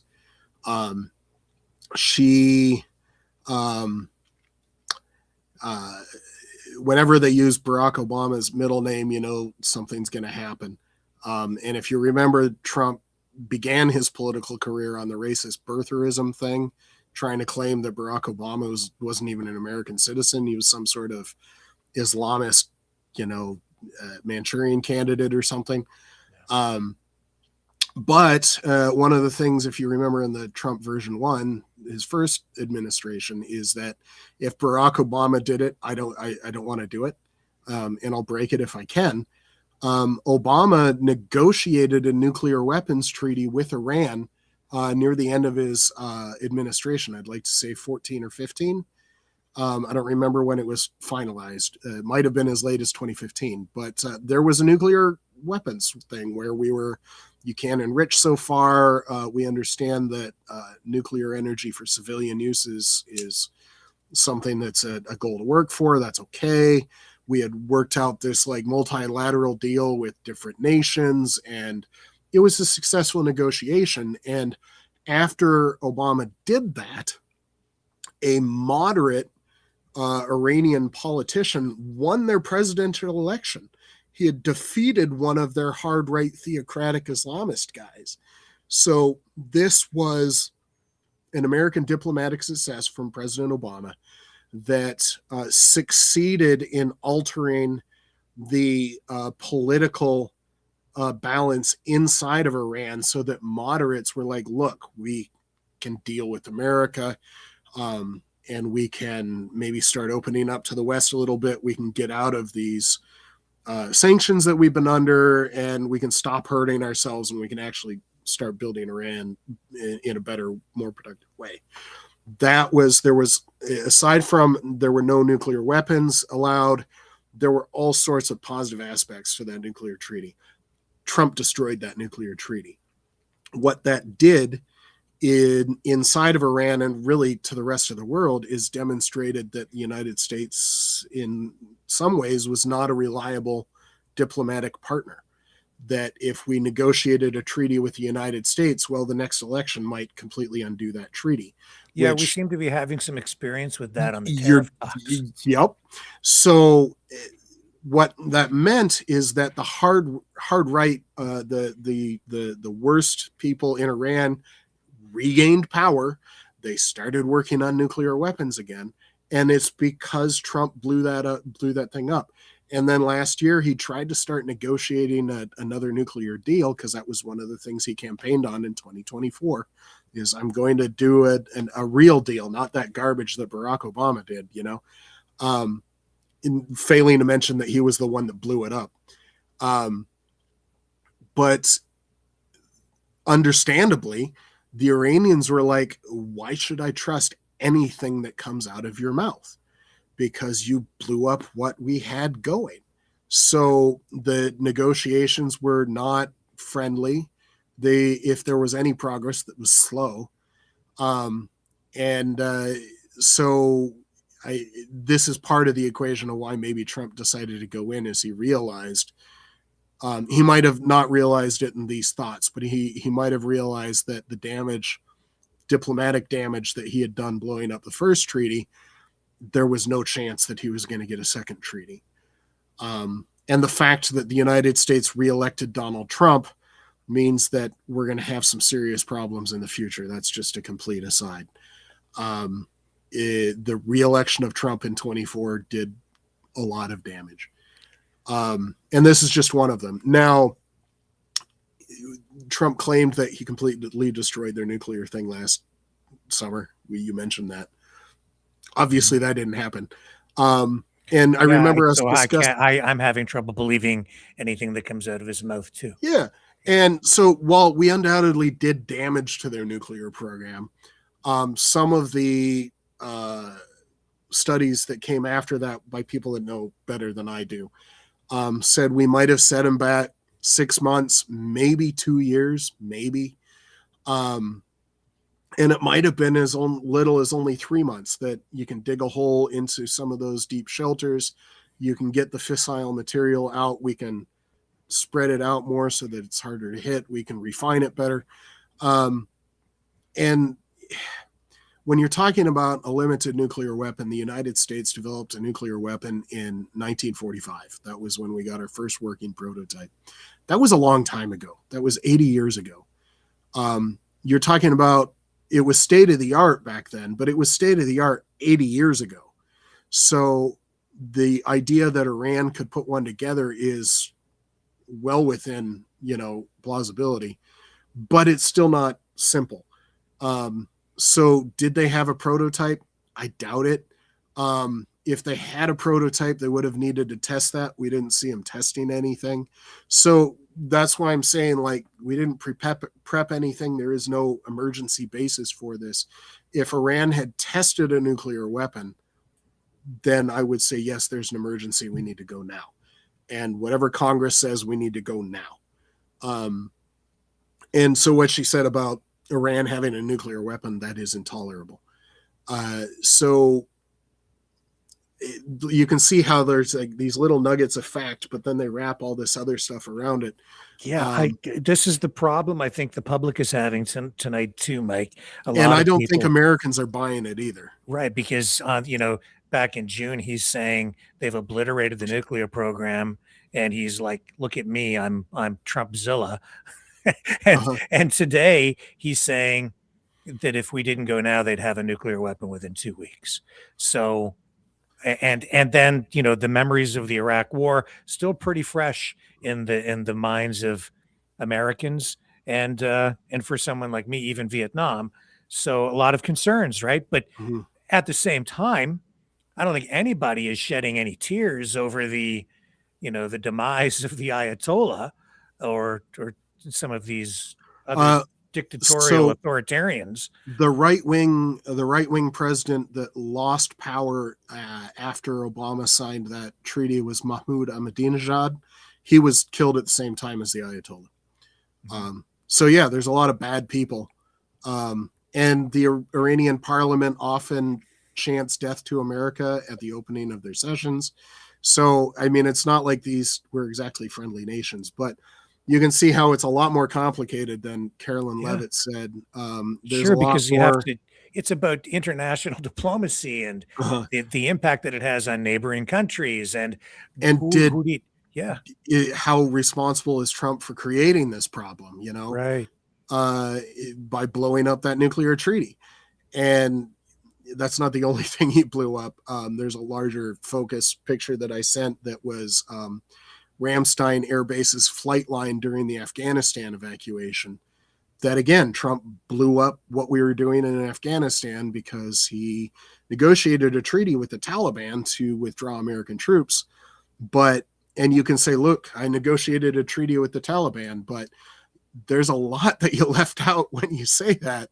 Notably, that those negotiations did not involve the government of Afghanistan that we had set up and were supporting. It did not involve our allies in the region like Pakistan or the Saudis or the Qataris. It's just the United States and the Taliban. And notably, Pakistan and the Taliban are at war right now. I don't know if you've seen that. Yes. But there is a full-fledged war between Pakistan and the Taliban in the I'm trying to remember the name of the region. It's where the Khyber Pass is. The Khyber Pass was one of the main supply routes into Afghanistan while we were there, where we shipped stuff into, I believe it was the port of Lahore in Pakistan, and then we had to truck it over the Khyber Pass into Afghanistan. There were two main routes. One was north into Bagram, the Bagram area, and one was south into the Kandahar area. But yeah, it's that same region that Americans were fighting over for 20 years, and now Pakistan's. It's just, so when I mentioned that Trump blew up the Iranian deal, Trump's blowing up of the Afghan government, the secular Afghan government, was corrupt as anything, but at least it wasn't, the Taliban. Just blew everything up, and now there's war again because Trump has no idea what he's doing. It extends beyond that. He is upending everything everywhere. I'm seeing tonight, I think it was Ecuador has declared the Cuban ambassador persona non grata. I think it's the ambassador, maybe one other person from the Cuban embassy.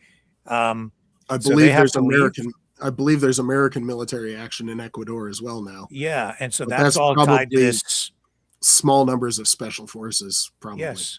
So there's that going on, plus what's going on in Cuba itself, and then the destabilization of everything in Mexico because of the actions taken to combat the drug cartel there, which may or may not have a positive impact, but may also just create a power vacuum where another drug cartel will come in and fill that void.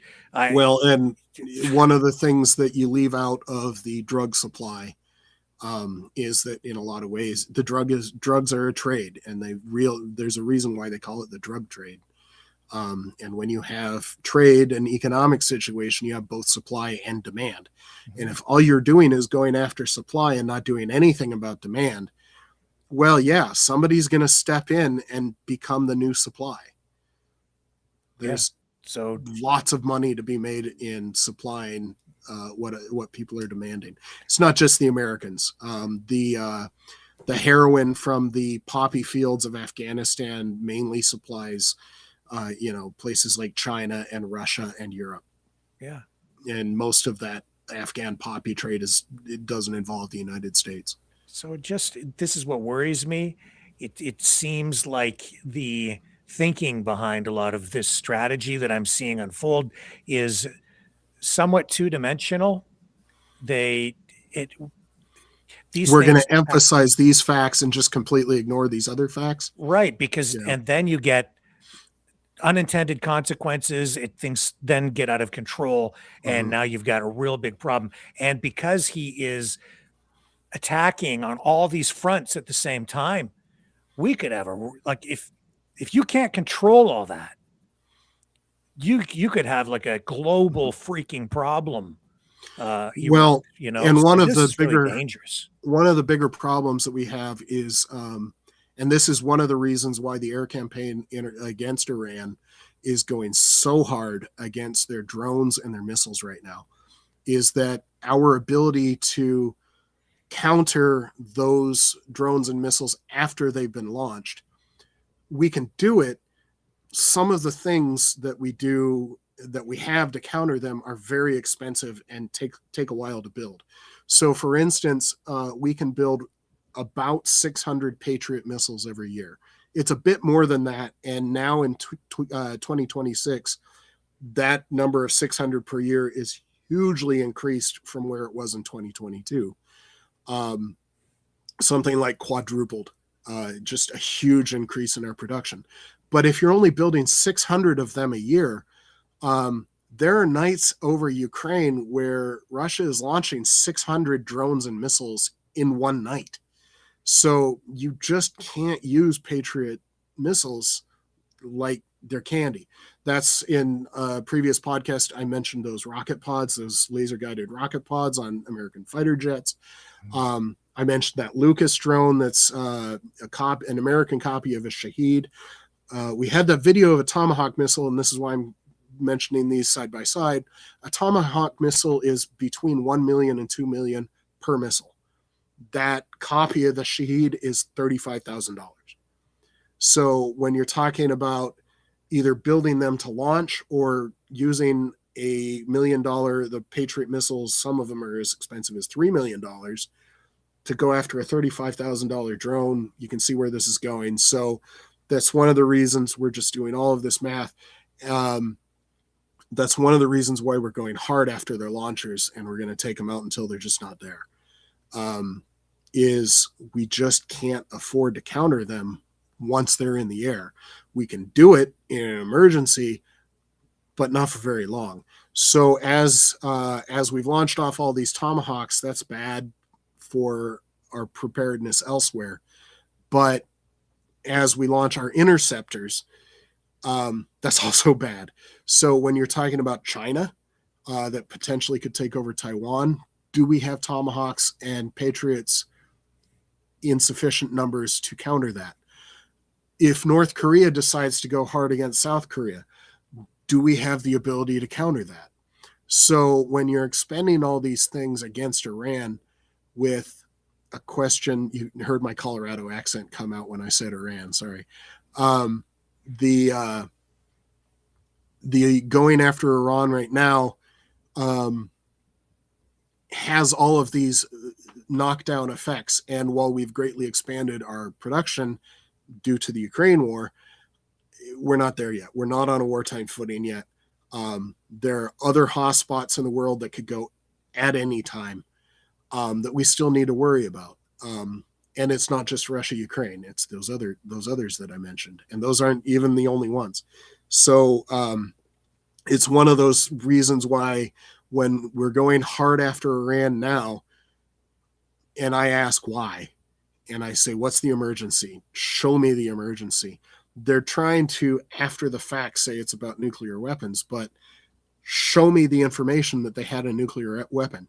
Show me why we are going now as opposed to 6 months from now, or as opposed to 2 years from now, or as opposed to negotiating a treaty saying, look, we know you're building a nuclear weapon. We're broadcasting to the world that you're building a nuclear weapon, but we don't want to go hard after you, and we're going to try if you get one. There was none of this prep work done. So this is why I'm saying, why now? And this is why the American people are having a problem buying. It's called midterms, I think. Yeah. That is a big part of it. And there were some primary elections that happened last night in Tennessee and Texas were the two main ones that I was thinking of. The individual that won the Democratic primary for one of the two Texas Senate seats is currently held by John Cornyn, who's been a Trump opposition figure. I mean, he's still a Republican. He supported most of it, but he's been one of what passes for opposition inside of the Republican Party now. And Trump's been trying to get him out. And so Ken Paxton, who's the opinions I have on Ken Paxton, one of the things maybe that this is what I can say on your podcast is that he was corrupt in the cradle. He was born corrupt. Just the levels of corruption in Ken Paxton are just boundless. He's the current Attorney General of Texas. He was impeached by the Republican legislature of Texas. His wife is divorcing him for what she says are biblical reasons. Do with that information as you will. But the opposition that won last night was a guy named James Tallarico, who has been incredibly effective at winning over Texas voters. The other person, Jasmine Crockett, has also been a very vocal opponent of Donald Trump. She's gotten some good press, but while she would be able to win a Senate seat in a red state, her ability to win that seat in Texas were significantly lower because Texas voters are not the same as New York voters, for instance. So James Tallarico has a much higher chance of winning that Senate seat. That even if he goes against John Cornyn, he's probably going to win. But if Ken Paxton wins the nomination, which it looks like he will, James Tallarico might beat him by, a significant margin. So that's a big deal. So Trump knows it looks like the House is going to go against Trump hard. It looks like the Senate now might actually go Democratic, which was highly unlikely until yesterday. So yeah, the midterms are going to happen. Trump's health is a concern. I've sent you some stuff on that. He had that giant rash on his neck. Yes, people are right. going, what is that kind of stuff? He's been having the problems with his wrists, which some people have identified as medical intravenous injection points for dementia medicine. Yeah, so Trump's health might be a problem. So there's any number of reasons why he might have chose to go now that have nothing to do with Iran. But I have serious concerns about America going forward in terms of our ability to deal with literally any other problem that is on the horizon. Yeah, I had those. I'll get those pictures up in a moment. I have to find them again. I was talking about those last night, actually. Okay, you know what? Let's take a little break. Okay. And when we come back, I do want to touch on what's going on in Ukraine. I think you do as well, because all of this stuff has taken a lot of the focus away from that. It's hard to keep up. Before we go on break, it's important to realize that the Ukraine war just passed 4 years. Whatever we're saying about 6 American deaths, maybe several hundred Iranian deaths. The Russians have lost more soldiers in January and February of 26 than they were able to train. That's more than 30,000 soldiers more than each month. So Russia has lost more than 60,000, close to 70,000 soldiers just in 2026, the first 2 months. So when you're talking about, yes, Iran's a big deal, the United States, diplomacy, Trump's who he is, Whiskey Pete is who he is. But it's just in terms of scale and the fact that it's disappeared from the news. Anyway, just as a prep for before we come back. Okay, and we'll return right after this. Brightleaf Innovations is excited to offer our newest investment opportunity, the Turn Easy Bed Storage Solution. Turns with a touch, spins all the way around. Every little thing you need is easy to be found. No more clutter, no more mess on the floor.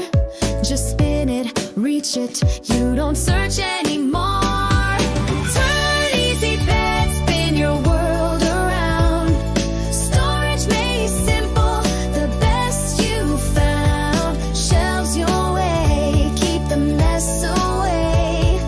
Charge it, store it, night or day.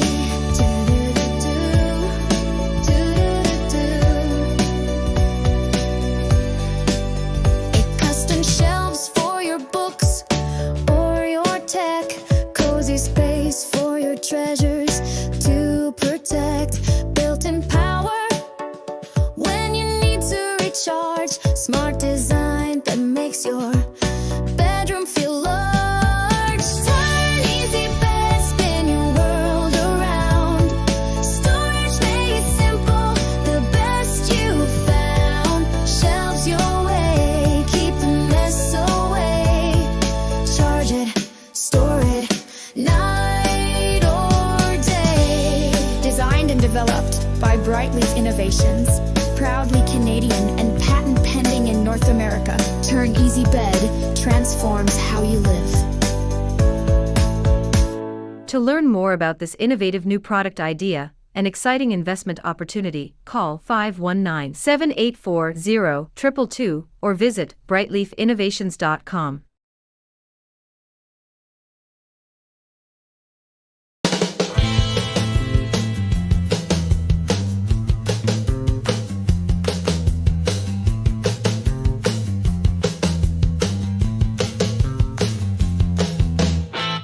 He flew down to the island, first class ride, a handshake, a grin, 2 suits, 1 lie. Cameras blinked, they both look clean, but the guest list redacted, if you know what I mean.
names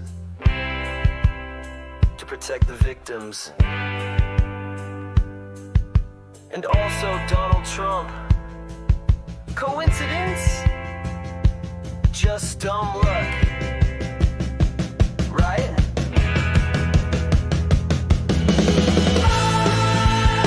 Another sealed file.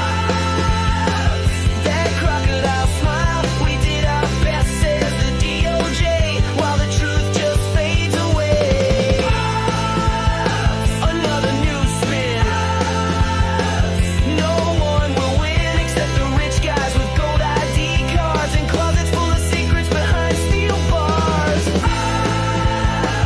Just a little glitch. A billionaire's privilege. That's the sound of the case. Closed.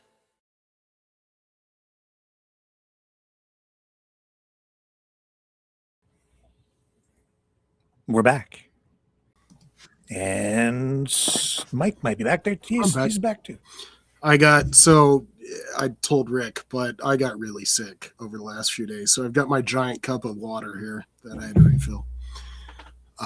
It helps. That's what happens when you have kidlets around. They bring everything home. It's a gift. That just keeps on giving. That's right. And speaking of not well, there it is right there. And, speaking of talking about some facts and completely ignoring others, we haven't gotten any information on what Trump's actual state of his health is. And this has been true in the past. So, for instance, John F. Kennedy famously withheld a lot of his medical problems.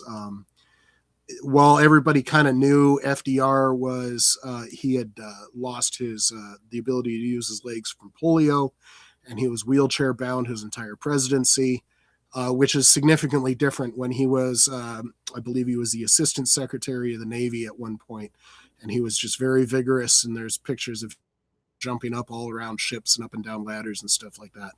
But the press never pictured FDR in his wheelchair. It was like this agreement never to picture him in his wheelchair. And those famous speeches where he tends to be standing, that before the cameras rolled, people would help him up. But we know nothing about Trump. Why is this rash here? Why are those rashes on his hands? Why did he have CT or MRIs? We're not even sure what scans he had. His famous verbal, he just kind of shuts down and stops speaking in complete sentences. And, he's always had problems, making coherent sense, but it's been getting worse. So what's going on with that? So there's just all sorts of questions about Trump's health, and we just don't know. But it looks like he's fading. Just as a comparison for somebody that's very close in age to Donald Trump, Bill Clinton is 2 months younger than Donald Trump. And Bill Clinton left office in 2001, 25 years ago, just as to put Donald Trump's actual age in comparison. I see. I didn't realize they were so close in age, because Clinton. I didn't either until I looked it up yesterday, because I watched Bill Clinton's Epstein deposition, I believe House or Senate, one of those two. But I watched Bill had this shaking in his hand, which is evidently just old man, and he doesn't have Parkinson's, but he's just old. Yeah, but seems to have a little more going on up in the noggin than Donald Trump. Bill was always a smarter person than Donald Trump. Bill Clinton's one of the famous readers. He read everything. He had a famous memory. Barack Obama read more than Bill did, but Bill just had this capacity to remember things. He'd read it once and it was in his brain. As opposed to Trump, whose national security daily briefings have to be in pictures. So I'm sorry. I shouldn't be laughing. It's dangerous. It's incredibly dangerous. Yeah. And The level of informed that Donald Trump is just low, because a standard daily presidential briefing, this has been covered multiple times over the last 10 years. But See, Mike, I thought for a long time that this stuff was an exaggeration. It was hype. It was spin, but it's all it's all true. Well, so there's a certain amount of every president's going to absorb, just like any human being's going to absorb information differently. But when you're talking about the American president, and we've talked about we've seen videos of American military power that's global, and the precision and just the weight of the decisions and the amount of knowledge that you have to make these decisions well. It's just huge. And so your standard daily presidential briefing for a president like Joe Biden or Barack Obama, or even George W. Bush, he's not a stupid man, but he's like a grade C student. He's not dumb, but it's not like he's going to dig in and do the research kind of a guy. But all of these people, the presidential daily briefing is going to be 20 pages, relatively dense with footnotes. They're going to go through those 20 pages in between 30 to 45 minutes because the president's time is very valuable. So you're not going to spend a whole lot of time, but you're going to hit the highlights. It's going to be there. His advisors are going to really dig in. And if he has a question throughout the day, then they're going to have the answer. So, but President Trump just would lose focus. But these advisors still have the legal obligation to inform him. It's their job. So they're like, how do I get any sort of information to this president on a daily basis? And they ended up with pictures and, maybe a couple of sentences per page, and the briefing is maybe 3 pages long. And it's sad, but you can see in how Trump speaks, that he's just not as well informed as you would expect a president to be. So you sent me some more images. I know some of them involve Ukraine.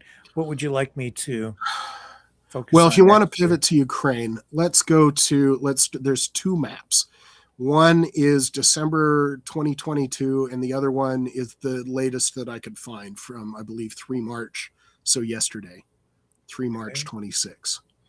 That, I don't remember what. Well, I'll bring something up on the screen, and that will give you a bearing, and then you can tell me what you need me to do. Yeah, the email was Ukraine maps. Here we go. Come on, computer. Catch up. Okay, here's the first one. All right. So, well, it's really small, but if you can expand it to that lower right, the red section. So this is assessed. This is what we could say that Russia controlled in December of 2022. Yeah, you can get a general sense of what that looks like, right? Can you switch to the March 2026? Is that it? Well, look at the top. I've got an image number. Well, in the black. Oh, March 3rd? Yeah. So, no, this is the wrong map. This is only a section of the front. It's another one March that 3rd. looks like Ukraine. That's it. Okay. Is that March 3rd? Yep. So if you remember the other map, look at this map. If you can spot the differences at this scale, let me know, because I can't. So that was December 2022 till March 2026. A bit more than, 3 years? Yeah. Just when I talk about Russia's just not gaining ground. They are, but there's and I've said this before, one of the big Allied advances in World War I was the Battle of the Somme. And the Allies were advancing at something like 70 meters per day, 70 meters, less than a football field, and soccer pitch, whatever you want to call it. Just very slow per day.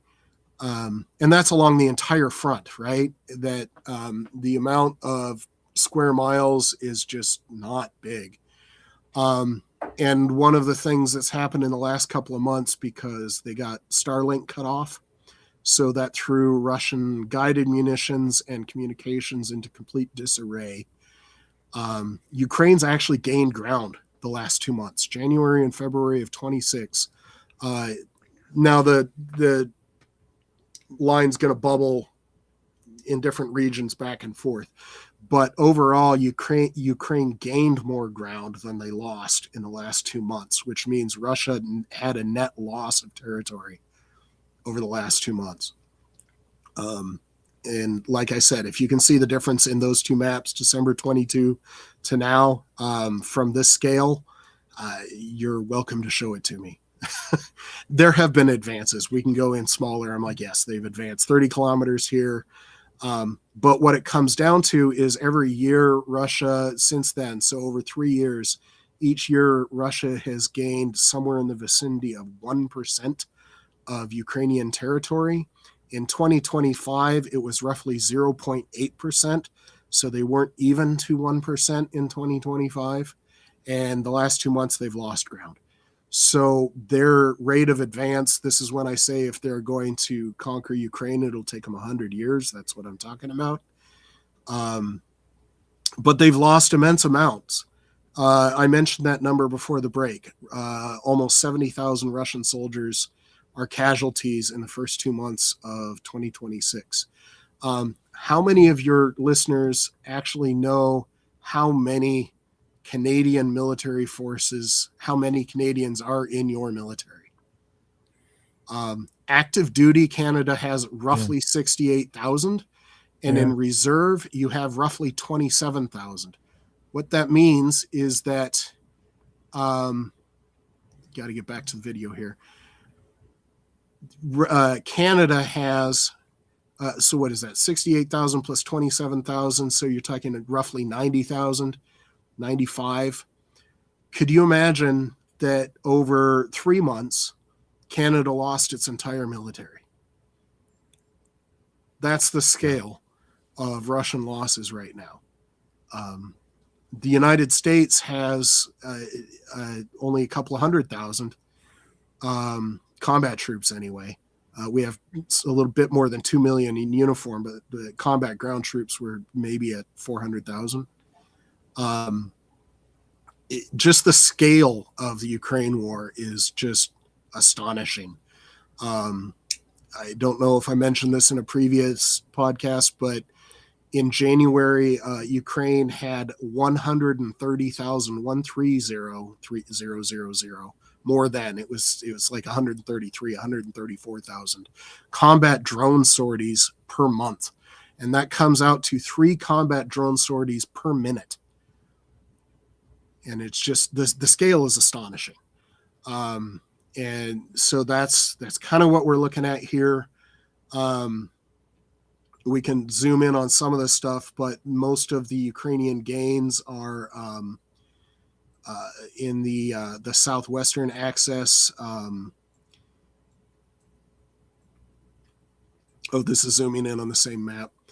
You need me to go to something new? There was one of the other maps that I sent.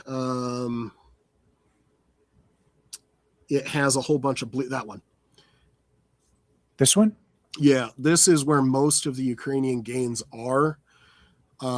This is Zaporizhia, Kherson, so the southeastern part of it. Hulayapol is right there. Russia kind of advanced somewhat quickly on that. But if you look at the top, last I had checked this map, Ukraine had just had 2 pincers, but it looks like they succeeded in closing off the pincers. Unknown how many Russian soldiers were captured, but that's a lot of territory that Ukraine gained. One of the weird parts of this war, where you can see a tiny little sliver that leads up to, I should open my own map so I can actually see it. Pravila, right? There's that tiny little splinter that leads directly north into the blue. One of the aspects of what Russia is doing is they try to infiltrate with tiny amounts of troops, sometimes just 1 or 2 soldiers. that'll try and go behind the lines. Sometimes they're just there to have a flag that they hold up for a Russian drone to take a picture of so that they can tell Putin, hey, we captured this place. Sometimes they're actually doing a real job. They're trying to infiltrate and find Ukrainian supply lines or whatever they're trying to do. But just that this is one of the reasons why I say that the lines are not nearly the distinct lines on the map that we're seeing. So you have these tiny little infiltration things going on. But I mentioned that Starlink had been cut off, which threw Russia's military into disarray. One of the things that's happening inside Russia is Telegram is being cut off, which is one of the main civilian communication things. It's equivalent to Twitter in the United States. I don't know how big Twitter still is in Canada, but it's huge. Twitter is. Telegram is like that in Russia. It's how they have groups that meet. That's where they do their live stream kind of stuff. There's various Russian mill bloggers, and they're almost unanimously pro-Russian, but you still follow them because if they say that Ukraine made a gain, you know it's really, really true. But a lot of them had been complaining about Russia and how badly Russia's been doing lately. So Russia cut off Telegram. Russia created this state-run, state-owned social media site, which means that everything you do or say on there is watched.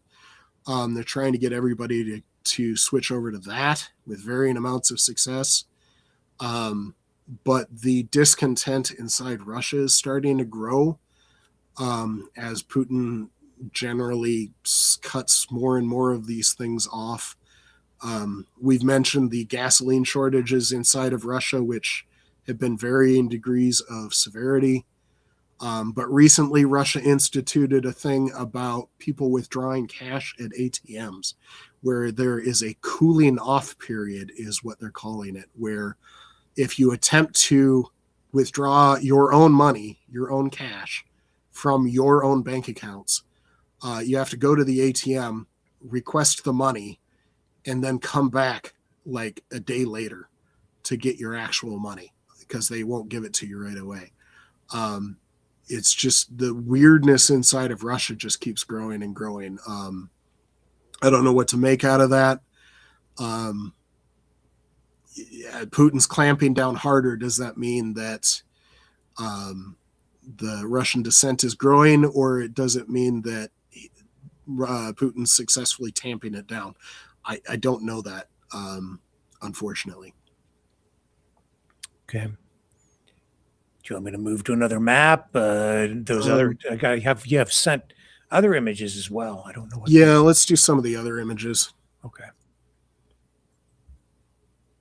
Let me use that. Yeah, there's one. Helpfully said, a few more is the name on the email. But the first one talks about Russian GDP. I had a graph on this and I couldn't find it. Oh, well, so this is what I was talking about. This was back in late August, early September of 2021. Mm-hmm. I was still active duty military. I was stationed at Ramstein Air Base in Germany. These are all tents, and if you know anything about these military tents, these are not small tents. Each one of these can house 50 to 100 people. This is the flight line at Ramstein Air Base. You can see those two hangars there. Those were all also opened and people were inside of those. This is not even the extent of the tents. This was taken from the tower, the airport tower at Ramstein. And this is only showing there were 5 pods. This is roughly showing pods 2 and 3. So this is roughly 40% of the flight line had been converted at Ramstein. If anyone cares, I was a non-commissioned officer in charge of Pod 3. It was my job to deliver gear and food and to liaise with Afghan leaders through interpreters. take care of children. As new flights arrived at Ramstein from Afghanistan, it was my job to meet those flights and meet the evacuees. This was a big effort. It was huge.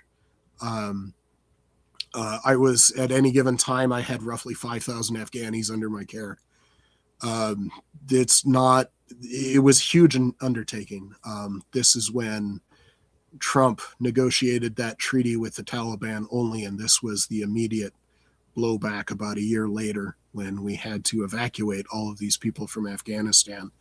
And just another way that Trump can't be trusted, he's been revoking the refugee status of these people that people like I worked so hard to help get out of Afghanistan, and now their refugee status is being revoked. Where are they going to go? I don't know. If they try and send them back to Afghanistan, how's the Taliban going to treat them? There's a reason why they tried to get out. Just the faithlessness of Trump from a military perspective. I could point to the medal that I had from this effort, but it's one of the few medals that I actually thought I earned. But just as a perspective of somebody that was there, if anyone was interested. This is a day in the life in Ukraine. That's a Russian Shahed drone that's just sitting in the field, and it's got grass growing up around it. Doesn't even have char marks anymore. It's been there for a bit. And a Ukrainian farm tractor going behind it. This is adapting to the new normal.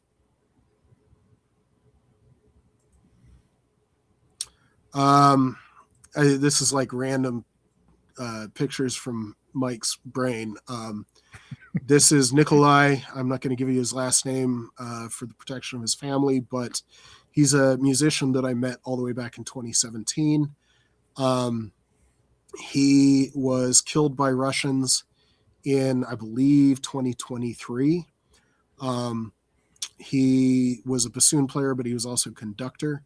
He was working for the Kiev Opera. He would fight on the front lines, but he had a date 6 months in the future where he was going to go conduct The Barber of Seville. Might be a little bit, I don't know how many people know their Rossini operas, but if you know your Bugs Bunny, this was in a Bugs Bunny cartoon, The Barber of Seville's music. Just an example of, this guy was a musician, but he was also a frontline soldier, and he was killed by the Russians. He was a friend of mine.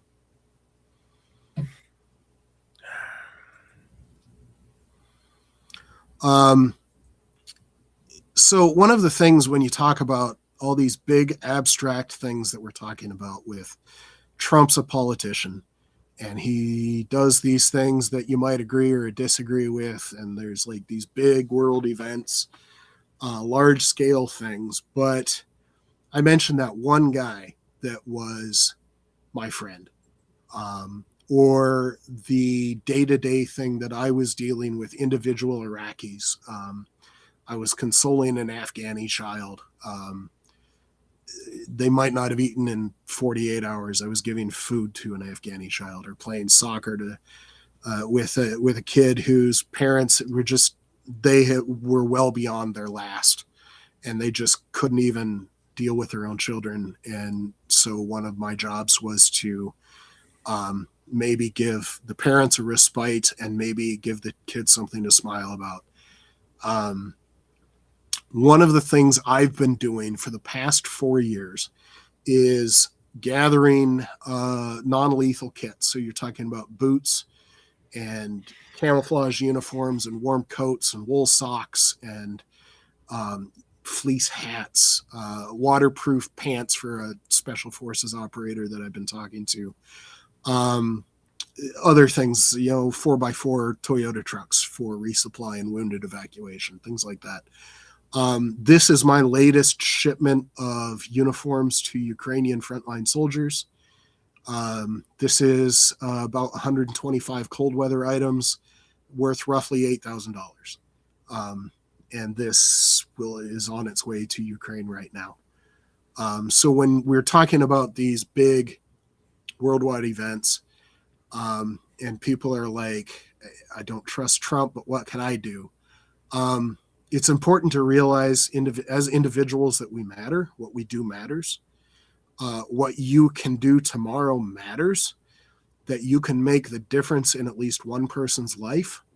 Those Afghani children that I played with, these 125 items that will improve the lives of Ukrainian soldiers for at least a little bit.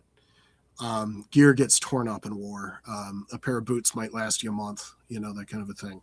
But they might improve their life for at least a little bit. You can do that. And if you do it one day and then you do it the next and then you do it the next, it can add up. Just my uniform deliveries over the past 4 years are a bit over $400,000 worth right now. And I do one of these shipments about every month. This is on the low end because winter gear tends to be bulky and it takes up a lot of space. But I've done other deliveries that are roughly this same volume that are $15,000, $20,000 worth of gear. So I do roughly one of these every month. And so you're taking donations or something? No, I do take donations, but I gather, so like military veterans have stuff in their closets, or a thrift store is willing to donate gear to me. I see. And I gather it and I send it. There is a pro-Ukraine NGO that operates out of Chicago that ships cargo containers every so often. And I have an agreement with them that my bags will grab a corner of their cargo container and find their way to Ukraine.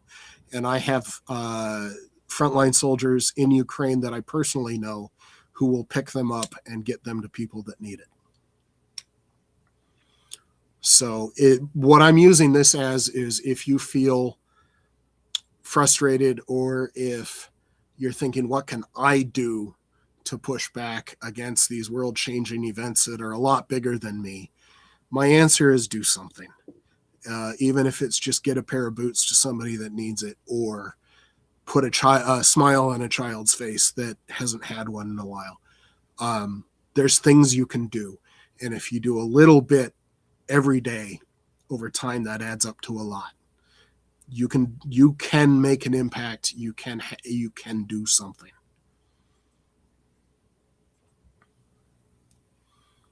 As an example, I don't know if you can zoom in on this guy's feet a little bit further down. So when I was in Afghanistan about a year ago, I was in there as a joint NATO NGO delegation that was working on combat drone design and supply and counter drone tech. And I had a whole bunch of meetings and coordinations and supply side logistics that you might or might not care about. But one of the things, because I do the uniform thing, like I'm going there. I don't need a lot of stuff. I've traveled to a lot of places, and so I know how to pack minimally, which means I have a lot of extra space.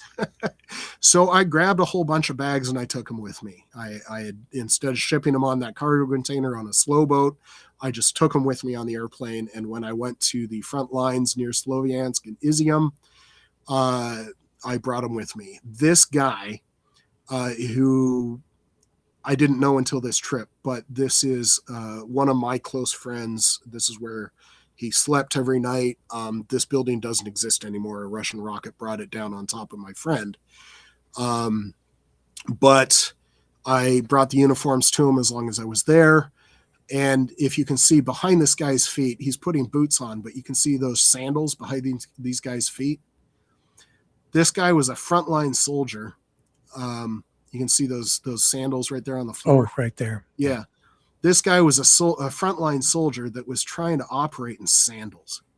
The boots that he had been issued had long been torn up, because if you get them muddy once, it's like you have a million knives that just shred the leather.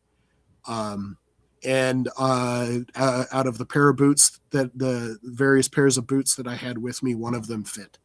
So I got this guy into a decent pair of boots from sandals. He was trying to do combat operations in sandals, and it just blows my mind. I don't know how you can do that. But it does give you an indication of how much Ukrainians are willing to do. This is on that trip to Ukraine. This is what I brought with me. You can see 1, 2, 3, 4, 5 bags. One of those is a giant deployment bag, the big black one that I had. This is in Lviv. I had just gotten off of a train from Krakow, and I was bringing them to a shipping off point so that I didn't have to carry them myself to Sloviansk. I could get them delivered. But yeah.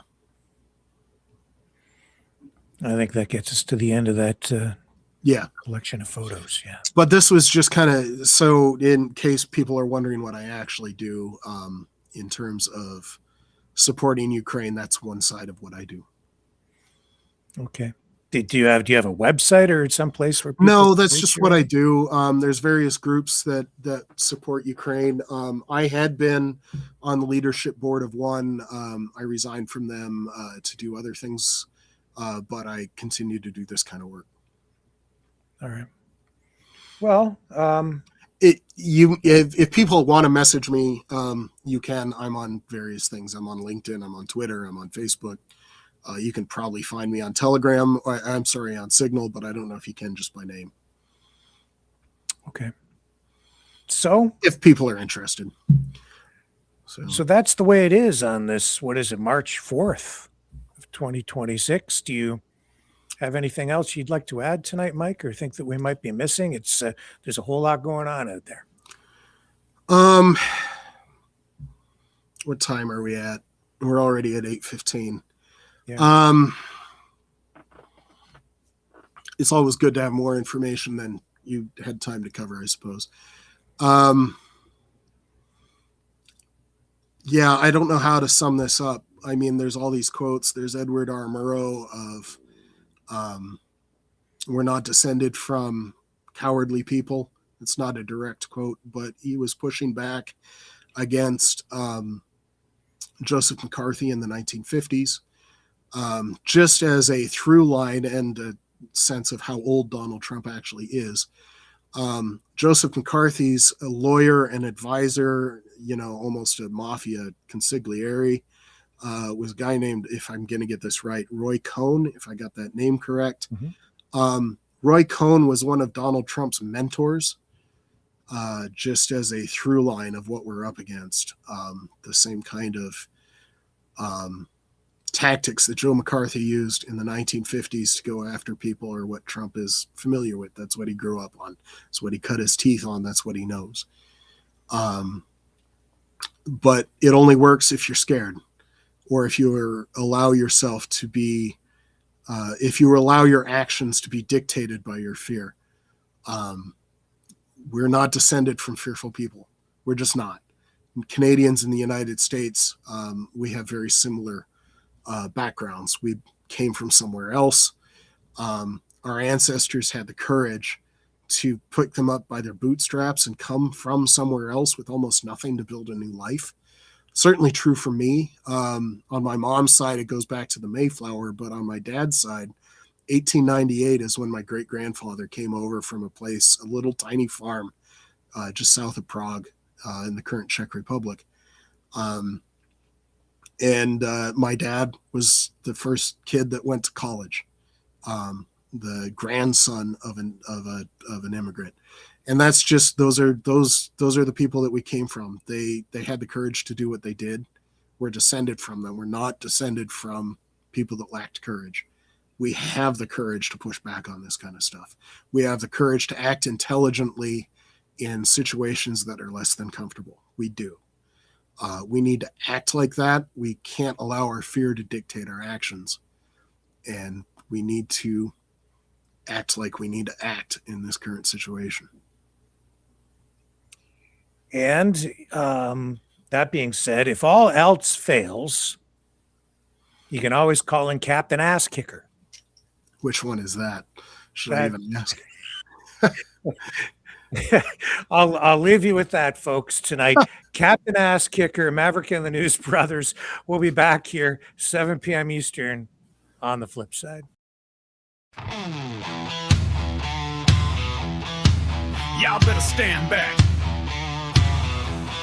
He's laced up his boots, cracked open a cold one, and somebody's about to get it. C-A-K!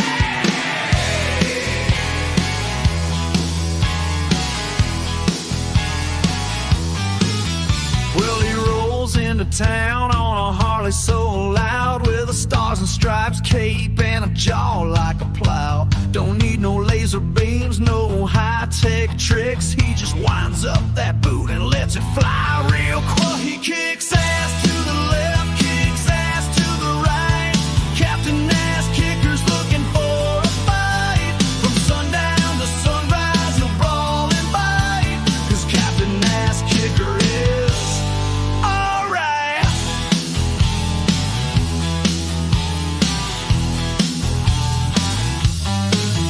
He's the outlaw hero of this one-horse town, putting punks in their place, laying bad guys down. Ain't no Cape Crusader wearing tights and blush, just a trucker hat and a boot full of hush. He kicks ass in the morning, kicks ass at night.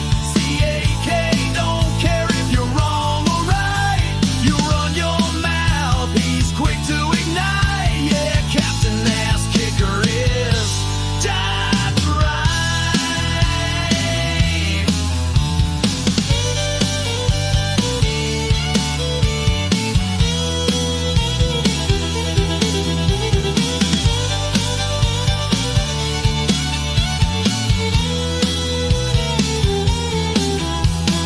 He don't fly, he don't swing from no thread. He'll just kick your ego straight out of your head. Justice don't come with a judge and a gavel. It comes with a boot and a trail of gravel. He's banned from 6 states and a Waffle House, but the people still cheer when he clears the louts. He don't play nice, don't read no scripts. He just cocked his foot. Oh, they're at rip! He kicks ass in the east, kicks ass in the west. C-A-K, don't sleep, he don't need rest. If there's trouble brewing, he's your invite. Captain Ass Kicker is bringing the fight. So when the night gets rough and the law's too slow, you better call on the man with the steel-toed glow. Captain Ass Kicker kicking ass since the day he learned to walk.